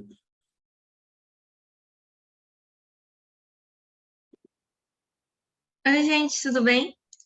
Deixa eu compartilhar aqui a tela. Estão vendo direitinho? Sim. Ótimo. Pronto. Então, gente, nessa primeira etapa, um dos projetos que a gente está desenvolvendo é a partir de um banco de dados que a PLOS disponibilizou sobre indicadores de ciência aberta. Ela publicou no final do ano passado, e eles disponibilizaram o banco, é público, para quem quiser acessar. Aqui tem o QR Code, que você pode ter acesso ao artigo original, e nesse artigo original tem um link para o banco de dados. Esse tópico de ciência aberta e também quais indicadores são importantes para a gente conseguir metrificar, digamos assim, o quanto é aderido à ciência aberta, a gente discute isso tem muito tempo. Um dos artigos relevantes, um dos primeiros que eu vi, foi lá em 2016, que falava sobre o tópico e também um hot topic até hoje. Com esse banco de dados, qual a nossa intenção como rede? A gente tem um foco em fazer uma análise mais voltada para o Brasil. Esse banco de dados, a PLOS, avaliou em torno de 71 mil artigos e comparou com um grupo controle de artigos que não são da PLOS de 7 mil. Desses 2.000, aproximadamente 2.000 eram de primeiros autores brasileiros, enquanto do controle apenas 12, 1,6% eram do Brasil. Mas isso se dá mais necessariamente por causa de uma dificuldade de categorizar e retirar esses dados do grupo controle, porque muitos deles, a maior parte, não consegui identificar. Esse banco de dados ele é bem extenso, então desses a gente tem em torno de 2.000 artigos brasileiros que a gente analisou. Alguns dados prévios sobre isso, ele fala, uma das variáveis importantes que eles colocam em evidência no banco de dados, em questão ao compartilhamento de dados, que a gente percebe que o Brasil, ainda com um desempenho melhor do que o grupo controle, digamos assim, vem aumentando bastante, realmente tomando uma consciência maior sobre o compartilhamento de dados e a importância disso. Entretanto, quando a gente fala em onde esses dados são compartilhados, ainda está um pouquinho para trás. Teve um aumento, assim, ao longo do tempo, mas ainda assim não muito significante, digamos assim, e ainda fica muito atrás do que o padrão global, ou então quando a gente compara com outros países, que também não é tão desenvolvido assim, não está tanto em evidência do que quando a gente compara com o restante do mundo. Pré-print, também a gente fica um pouquinho para trás nos artigos brasileiros, a gente não tem muito costume de publicar pré-print, aumentou na época da pandemia, né, por motivos óbvios, que teve um aumento generalizado de publicação de pré-print, mas tem estabilizado e também não é tão, digamos, não é tão incentivado atualmente, a gente não vê isso como um tópico tão em alta no Brasil. Eles também falam sobre compartilhamento de código, que o Brasil também fica um pouco para trás, assim como também não tem muito incentivo em relação a isso. Basicamente, as variáveis que eles falam são essas 4.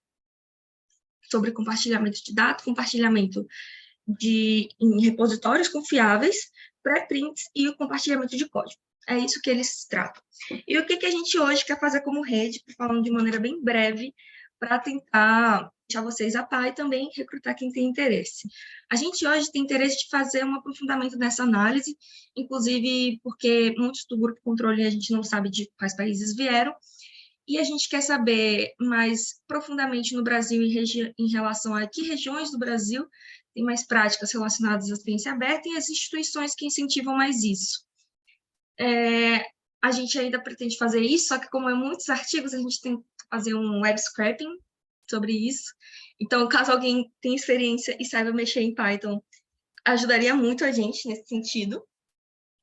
E a gente tem a intenção de, no futuro, não sei, publicar um editorial, um paper falando sobre isso e também, querendo ou não, isso também é uma justificativa para a rede existir. Eu acho que esse projeto é interessante por causa disso, porque a gente vê que o Brasil está atrás, a gente tem muita gente que trabalha com ciência aberta e metaciência e pode ser uma prática ainda mais relevante, assim como a atuação da rede. Então, é uma chamada de atenção e uma oportunidade da gente se desenvolver também. Eu acho que é isso. Então, está feito o convite, se você entende de como é que você tira instituições automaticamente de periódicos, o que não é uma tarefa super difícil, tem pacotes e tal, só que o pessoal começou a trabalhar com isso, realmente não estava tão a par assim, tá? Mas pode ver se alguém trabalha com isso. Enfim, tem pacotes de Python R, simplesmente, enfim, não são questões complicadas, mas se você tem interesse, então, de levantar indicadores desses artigos aí e tal, e tem algum conhecimento de programação, entre em contato com a gente, também tem um stream no Zuri para falar disso, vocês podem falar, mandar um e-mail também e tal, para a rede ou para a Larry. E acho que se montando um time é uma coisa interessante, assim, tá? Acho que, sabe, ter um ranking de práticas ciência aberta em instituições, parece, rankings não são sempre bons, assim, tal, mas acho que às vezes dá uma acordada em algumas pessoas, assim, tal, não parece uma má ideia de alguma coisa assim. Isso, e só também falando aqui, Gabriel fez um trabalho excelente com a gente, e me ajudou muito a tentar retirar os dados, ele tentou mais pelo R, mas a gente não estava conseguindo. Então, se alguém souber mais aprofundado Python, seria ótimo. Legal. Eu acho que seria mais fácil. Pedro Tan, agora, para apresentar o Hack Week 2023. Só avisar se está em tela inteira aqui funcionando. Agora não está em tela inteira. Devia estar certo. Agora sim? Agora está. Beleza. Bom, boa tarde, pessoal. Queria brevemente apresentar para vocês o No Budget Science, os eventos que a gente tem feito. Tem um lado meio autopromocional daqui, mas são iniciativas, acho que, bem legais. O No Budget Science, na verdade, nasceu de debates informais que rolavam no FRJ, e com temas que eram caros a gente, então envolve reprodutibilidade, ciência aberta, boas práticas em ciência, mas também coisas mais abrangentes, assim, coisas de financiamento científico, diversidade, comunicação científica, etc. E, assim, isso rolou de 2016 a 2018, eu estou participando mais como ouvinte, mas desde 2019 a gente passou a fazer eventos voltados para o desenvolvimento de projetos. Então, essas 4 edições rolaram 2 presenciais no Rio de Janeiro e 2 online via Zoom. Mas, sim, como sempre mudou um pouquinho de formato ao longo do tempo, mas sempre o objetivo era o mesmo, que é propor soluções e gerar colaborações para esses projetos em metaciência e, bom, trazer atenção para esse tipo de discussão que a gente acha importante. Então, eu vou apresentar para vocês a edição desse ano. Então, a gente decidiu fazer, na verdade, uma edição temática. A gente vai estar focado em questões de carreira acadêmica. O foco, a gente vai ter um round de discussões que a gente chama de pré-Hack Week. Então, essas são as informações. Vai rolar, na verdade, está errado aqui, do dia 18 a 10 de agosto. Esse aqui é o calendário, então questões de discutir a pós-graduação, informação científica, impacto de tecnologias, trajetórias acadêmicas, com um painel de pessoas bem interessantes. E esse aqui é o link para o debate, então a ideia é essa que vai rolar por Zoom nessas datas, às 4 horas. E é só entrar eu vou mandar os links todos depois para participar dos debates. Isso também fica gravado no YouTube, então a gente tem tanto o canal de vídeos, mas também uma aba ao vivo com gravações anteriores. Nesses 2 aqui vocês encontram todo o material dos anos passados. E depois dessa fase, assim, da pré-Hack Week, tem o evento da Hack Week em si, né? Então, desse ano, a gente também vai fazer uma edição online. Como eu falei, o foco vai ser na carreira acadêmica. A ideia é fazer trabalho remoto, colaborativo e assíncrono, então tentar ser inclusivo e mais espaçado no tempo. Isso vai rolar de setembro a dezembro. E a gente tem microfinanciamentos para projetos pelo Instituto Serra Pilheira. A primeira fase, assim, vai ser essa agora de julho e agosto, com esses debates. As pré-inscrições já estão abertas desde hoje, então vou mandar o link, é só preencher o link para contato, e-mail, etc. É aberto para todo mundo, então, principalmente como é questão de carreira, é legal que várias pessoas em vários estágios participem. Assim, mas essa é só uma pré-inscrição, então depois a gente vai entrar em contato com todo mundo que participou desses debates e mandou essas pré-inscrições para selecionar os participantes. Na fase 2 vai rolar ao longo de setembro, então a gente vai na fase de conversão de ideias. Então, a gente vai sentar com grupos mais fechados e com delineamento de linhas de projeto mais bem definidas e tentar converter isso em projetos específicos que vão rolar assim mais de outubro a dezembro. A ideia é fazer tudo em trabalho assíncrono, vai ter alguns momentos síncronos de reuniões em conjunto, né, para apresentação final e inicial do evento, mas é basicamente esse formato do que a gente estava pensando. Vou colocar todos os links aqui no chat para vocês ouvirem mais e procurarem mais informações sobre o evento. Eu estou falando aqui hoje, mas na verdade tem muita gente envolvida ao longo dos anos assim nas coisas no Budget Science. Isso aqui está mais ou menos em ordem cronológica. Então, só agradecer a todo mundo, agradecer também a galera que apoiou a gente ao longo do tempo. Nosso principal apoiador é o Serra Pilheira, que também está dando os fundos para a gente não só organizar os eventos presenciais, mas fazer esses pequenos ajudas de custo para projetos interessantes. E com isso eu quero concluir assim com os nossos contatos. Então o nosso site está ao vivo já, que é Bitly NBS Hack Week. A gente tem um e-mail se quiser entrar em contato. Twitter e Instagram é @nobudgetscience. Como eu falei, no YouTube você encontra material dos anos passados. Tem um material bem rico, palestras bem legais e workshops e tal. Além da Abra de vídeos, tem esse Abra ao vivo, que é um pouquinho mais difícil de achar, mas tá tudo lá. A gente também tem material dos projetos anteriores, que eu não tenho muito tempo para entrar aqui, mas se você entrar na OSF, nas nossas páginas, a gente tem o material produzido pelos grupos. Então, valeu. Obrigado, pessoal. Obrigado, Pedro. Tem mais duas pessoas na lista, então a gente tem Viviane Veiga, do Google Fair Saúde Brasil. Viviane, está aí? Isso. Olá, pessoal. Boa tarde. Vamos lá, vou falar rapidamente aqui da iniciativa do Google Fair Brasil e o Google Fair Brasil Saúde. Bem, a iniciativa Google Fair é uma iniciativa internacional com sede na Holanda, e a ideia do Google Fair é justamente apoiar as instituições e os países a implementar os princípios FAIR na ciência. E não só na ciência, mas também na indústria, né? Mas o nosso foco aqui no Brasil começa pela ciência. Então, mas a iniciativa Google Fair, ela é uma iniciativa bottom-up. Para quem não sabe o que é os princípios FAIR, é um acrônimo para Findable, Accessible, Interoperable e Reusable. Então, a ideia é tornar os dados encontráveis, acessíveis, interoperáveis e reutilizáveis. E para conseguir isso, né, o Google Fair ele é organizado em 3 pilares: o Google Change, que fala sobre uma mudança de cultura que é necessário para que a gente consiga apoiar essa transformação para a geração, produção e compartilhamento de dados que estejam alinhados aos princípios FAIR. O outro pilar é o Google Train, que a ideia do Google Train, ele trabalha com questão de capacitação, treinamento, formação, e todo um programa não só com alunos, né, estudantes de pós-graduação, como pesquisadores, na elaboração da sua pesquisa, gerando dados que sejam FAIR. E no caso da indústria também, a sua produção e todo o seu trabalho com os dados sejam alinhados a esses princípios para que possa gerar, de fato, dados que sejam FAIR. E o Go Build trabalha com foco na infraestrutura. Então, o que é necessário para que a gente tenha esses dados de fato FAIR? Então, aí o Go Build trabalha com a questão toda da infraestrutura necessária para garantir que esses dados sejam gerados e compartilhados nesse formato FAIR. O FAIR são 15 princípios, não dá tempo aqui da gente explicar o que é o FAIR, mas eu acho que a audiência aqui já deve saber bem, mas eu vou deixar aqui alguns contatos também no final. Aí nós temos no Brasil um escritório brasileiro que está ligado a essa rede internacional, que é o Google Fair Brasil, e aqui tem algumas das instituições que participam do Google Fair Brasil na coordenação desse Google Fair Brasil, porque a gente tem várias outras instituições que atuam também, mas essa aqui são algumas das instituições que estão na coordenação do Google Fair Brasil.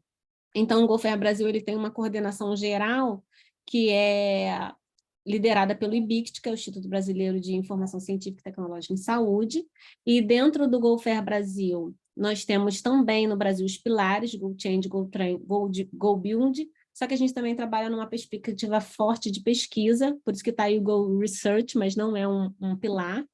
E nós temos as redes de implementação, porque a gente também entende que, dependendo do campo científico, a geração, a produção, o armazenamento e o compartilhamento do dado vai se diferenciar. Então, as estratégias para realizar a geração dos dados FAIR e esse compartilhamento FAIR difere dependendo do campo científico. Então, nós temos algumas redes já atuando, né? A primeira rede foi a rede Go-Fair Brasil Saúde, que é liderada pela Fiocruz, mas a gente tem outras redes também, como a rede Agro e a rede de Biodiversidade e a subrede de enfermagem, que está ligada à rede da saúde. E aqui eu deixo os meus contatos, né? Aqui tem o meu e-mail, mas aqui também tem o QR Code, que a ideia é justamente o que quem quiser, quem se interessar e quiser participar dessa iniciativa, tem um cadastro que é feito através desse QR Code, um formulário, e aí você pode dizer qual é a sua atuação e no que você gostaria de atuar dentro da nossa rede, do Go-Fair Brasil Saúde, e aí a gente vai entrar em contato com vocês, e já fica aí o convite para engrossar aí o nosso time do Go-Fair Brasil Saúde. Obrigada, Olavo.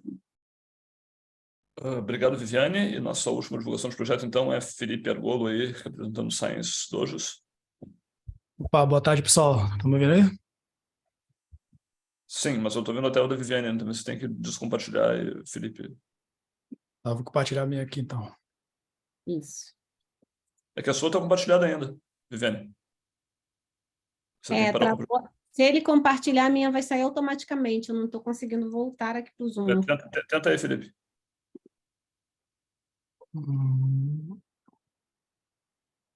Não? Senão eu posso... Cara, eu vou cortar... Olha só, eu vou cortar todo o compartilhamento e autorizar de novo. E acho que agora vai. Tenta de novo aí. Aí. Boa. Agora foi. Oi, pessoal. Foi. Bom, eu tenho mais ou menos 5 minutos para falar do projeto, não vou delongar muito, mas é também um convite para vocês participarem. Esse projeto surgiu em 2019, quando, discutindo com algumas pessoas, a gente estava percebendo que dentro da academia a gente tem poucas dinâmicas que, de fato, trabalham assim a análise de dados, discussão mais filosófica, discussão de hipóteses, e algo meio que real-time, como algo mais formalizado mesmo, em termos de estrutura. Geralmente, assim, a gente tem boa complexidade na produção dos trabalhos, mas é feito de uma forma meio freestyle, assim, cada laboratório implementa alguns rituais mais clássicos, tipo Journal Club, mas, em geral, o grosso de análise, de pesquisa, de discussão é feito de uma forma meio freestyle, e aí a gente pesquisou algumas metodologias, e o pessoal de programação, eles têm essa metodologia, que é o Coding Dojos, que eles chamam, né? São os dojos de código, em que você reúne e usa algumas dinâmicas didáticas retiradas das artes marciais. Daí eu pratico também esportes e artes marciais há bastante tempo, assim, desde a pré-adolescência e tal, a gente começou a puxar essas dinâmicas de código para ciência de uma forma mais geral. Então, são espaços virtuais em que a gente fica online e nós usamos dados abertos ou de algum estudo de uns participantes e fazemos análises de dados, discussão em tempo real, debugging, ou às vezes pesquisa de literatura com várias pessoas, assim, discutindo algum determinado tema, e aí leva em torno de 2 a 3 horas, assim. Começamos em 2019, acho que dentro, assim, da minha trajetória científica, tem sido as atividades mais legais, assim, para desenvolvimento pessoal e produtividade também. Desde 2019 para cá, acho que a gente produziu alguns artigos revisados por pares, que foram publicados, e fica essa questão também na reprodutibilidade mais hardcore, no sentido de que as reuniões são bem abertas e é tudo feito em tempo real, então não tem muito como mascarar assim, os erros, os pitfalls, enfim, resultado, não tem muito como fazer p-hacking e tal, já que está todo mundo olhando em tempo real.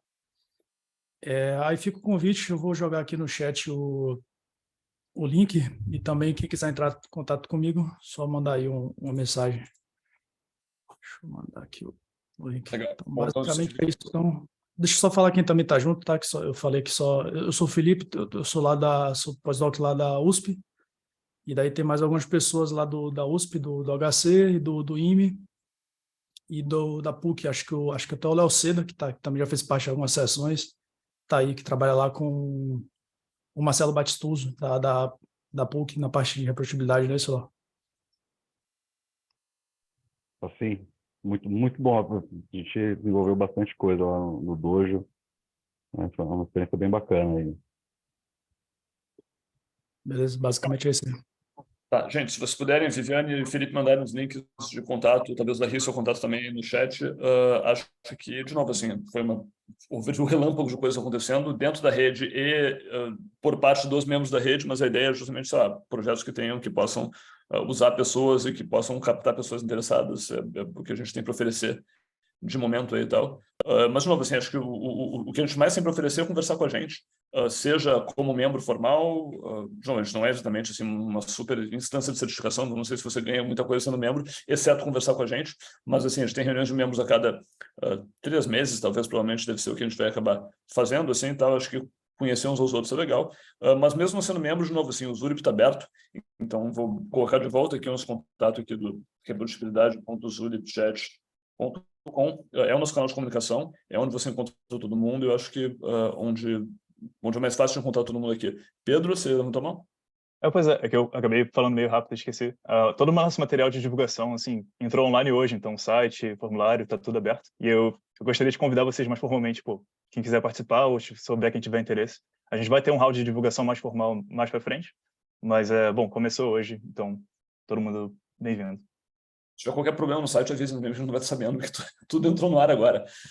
Gente, perguntas aí para os 5 palestrantes, inclusive eu mesmo.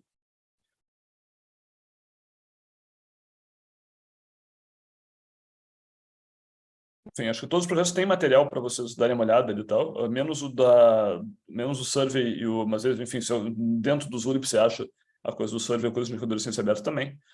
De novo, a gente quer tá atrás de gente para parcerias diversas ali e tal, e, enfim, estamos abertos. Se alguém quiser divulgar alguma coisa também, sintam-se livres para usar o canal da rede no Zurip para fazer isso. Eu acho que a ideia é justamente, a gente não sabe tudo que existe, né? Então, assim, a gente adoraria ficar sabendo de outras coisas parecidas com essas que a gente possa divulgar também. A gravação vai ficar disponível, eu não consegui fazer streaming, porque o site o YouTube da Iniciativa está fechado para isso, mas eu baixo e a gente deve ter o vídeo no YouTube até amanhã, depois no máximo e tal. Enfim. E de novo, enfim, se você entrar nos nossos canais ali e tal, a gente divulga coisas que aconteçam periodicamente. A gente não tem um plano nesse momento de um próximo evento, mas provavelmente a próxima reunião de membros deve ser daqui a 1 mês ou 2 aí pelo nosso cronograma. E, enfim, quem entrar até lá. E, não tenho certeza como é que a gente vai conseguir integrar as pessoas, não sei se vão aparecer 5 pessoas ou 50. Então, assim, para a gente é uma coisa nova e tá aberto para todo mundo e ver gente entrando aos poucos, a gente vai estar meio que batendo cabeça em como incorporar, enfim, o que eram 9 pessoas passaram a ser 20, agora vão ser, sei lá quantos. Mas a graça é essa, né? Então, entrem lá, falem com a gente. A gente está super aberto a gente que queira ajudar a organizar coisas e divulgar coisas, e, sei lá, a rede no momento é uma coordenação de 9 pessoas, uma das quais um fuso horário meio estranho, então na prática 8, que estão, enfim, sobrecarregadas com as próprias coisas. Então, assim, na prática, mesmo a coordenação, assim, claro, a gente teria que formalizar isso mais tarde e tal, mas a gente tem tem gente que tem essa pilha de community management, assim, e tal, de criação de redes e de catares de conexões, eu acho que é o que a gente mais precisa e tal. E, de novo, se eu tenho gente com projetos que possam usar gente como esse aqui também e tal, sinta-se à vontade, a gente adoraria poder patrocinar, não porque a gente não tem muito dinheiro, assim, e tal, mas, assim, poder encampar e apoiar enquanto, sei lá, o que a gente puder, outros projetos que precisam de visibilidade, precisam de gente. Eu acho que a ideia é essa. Pergunta, gente? Comentários, últimas palavras? Eu acho que eu estava até procurando, né? Porque eu acho que eu sou melhor para falar isso. Eu não sei se o meu microfone tá com um áudio muito bom, tá? Esse microfone é meio velho. A melhor pessoa para falar isso seria o meu orientador, o Marcelo Batistuta. Ele acabei de ver que ele não está aqui, né? Mas eu acho que em outros encontros eu havia mencionado, tentar falar brevemente, eu havia mencionado, né?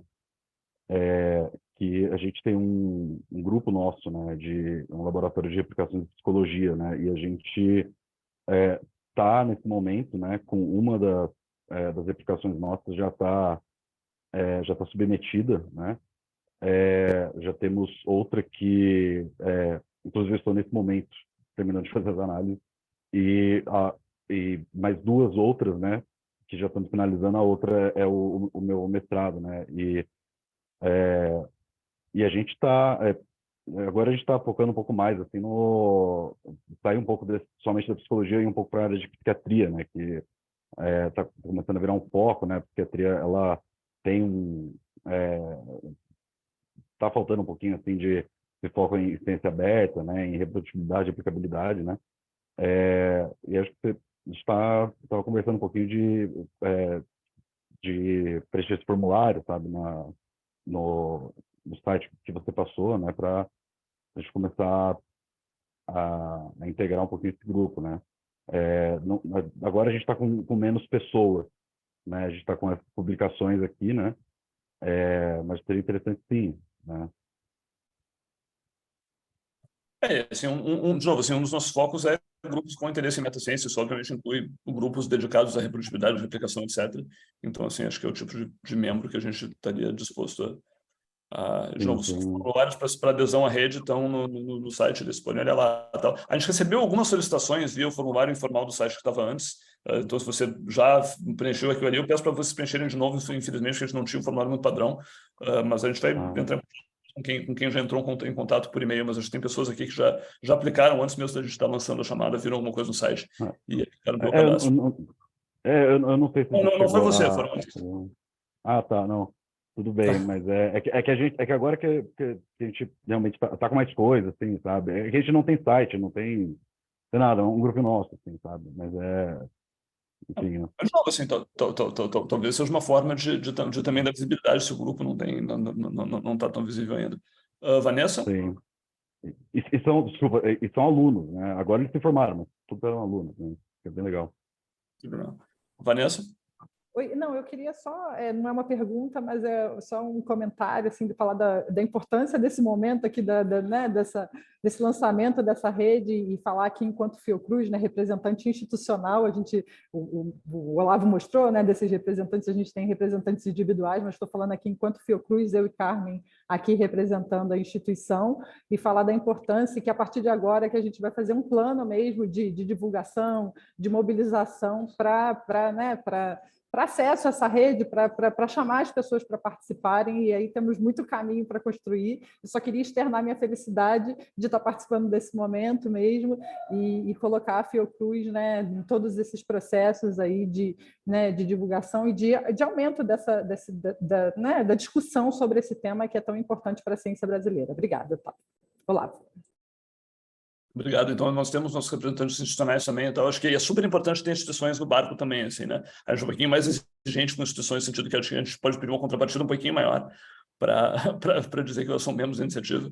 A gente falou com algumas que a gente já conhecia as contrapartidas, mas, assim, acho que vocês têm o poder de canalizar esforços e tal, que é muito maior do que, talvez, de qualquer outra das pessoas presentes aqui e tal. Então, a gente super preza, enfim, a presença de vocês na rede, assim, e tal, e, sabe, acho que tem instituições gradualmente entrando, seria muito legal, assim, até para umas se espelharem nas outras, aí a gente conseguir aprender juntos. Mais alguém, gente? Temos um outro projeto de aplicação no chat aqui e tal, obrigado pela... Enfim, espero que a iniciativa está acabando, né? Então, assim, a iniciativa deve divulgar resultados até o fim do ano e tal, se puder dar um update como coordenador da iniciativa, que não tem nada a ver com isso, mas não deixa de ser um membro da rede também. Mas terminamos o colete de dados, a gente está em fase de validação de experimentos, teve que começar a analisar os dados em agosto, mas espero que até o fim do ano a gente tenha resultados de fato. Acho que é isso, gente. Então, enfim, evidentemente, isso aqui é só uma primeira apresentação. O Gabriel quer fazer uma foto nas redes sociais, mas se vocês puderem aparecer na câmera e tal, acho que isso ajuda o nosso Instagram. E mais uma câmera ligada, a gente consegue fechar, pelo menos no meu computador aqui e tal. Não cabe todo mundo numa print só, caramba. Não, mas o primeiro print a gente tem que fechar, se tem câmera desligada não tem graça. Beleza, já foi. Enfim, muito obrigado. Acho que, de novo, é só uma apresentação inicial. A ideia é que a gente possa ter uma conversa que siga por vias formais, por vias informais. Assim, a gente tem um canal de comunicação assíncrona, acho que, de fato, é o que funciona para conseguir coordenar pessoas. E sinto-se à vontade de entrar em contato como for. A gente é uma coisa agora, a gente certamente vai ser uma coisa muito diferente se as pessoas começarem, de fato, a se mobilizar para entrar, mas essa é a graça da história. E se você puder nos ajudar a construir isso juntos, seria muito incrível. E espero que eu fale em nome do resto da coordenação que está aqui também. Roberta, Gabriel, Baldo, Silene, não sei se estou esquecendo alguém aqui, Felipe, enfim, Camila estava aqui também, Raquel estava aqui também, então, assim, obrigado para vocês também por terem coordenado esse esforço. Não sei se alguém quiser comentar para não falar sozinho aqui também, mas se não, espero que eu esteja representando vocês. E se ninguém mais se manifestar, acho que a gente pode encerrar por hora, batendo quase nas 2 horas, que era o nosso limite, estourando aqui e tal. Mas muito obrigado, gente. Muito prazer ver a sala cheia aqui e tal. E esperamos que a gente fale, conheçam muitos mais de vocês melhor no futuro do que só terem do Zoom aqui. Obrigado, gente. Valeu, muito obrigado. Tchau, tchau. Obrigado, pessoal. Obrigado aos palestrantes também, Flávio, Maria, Alessandra, muito obrigado aí por terem contribuído para o evento aí, foi muito produtivo conversar com vocês, espero que a gente consiga manter contato também. Obrigado, Valeu, Olavo. pessoal. Tchau. Prazer conhecer todos. Tchau, tchau. Prazer, tchau. Tchau.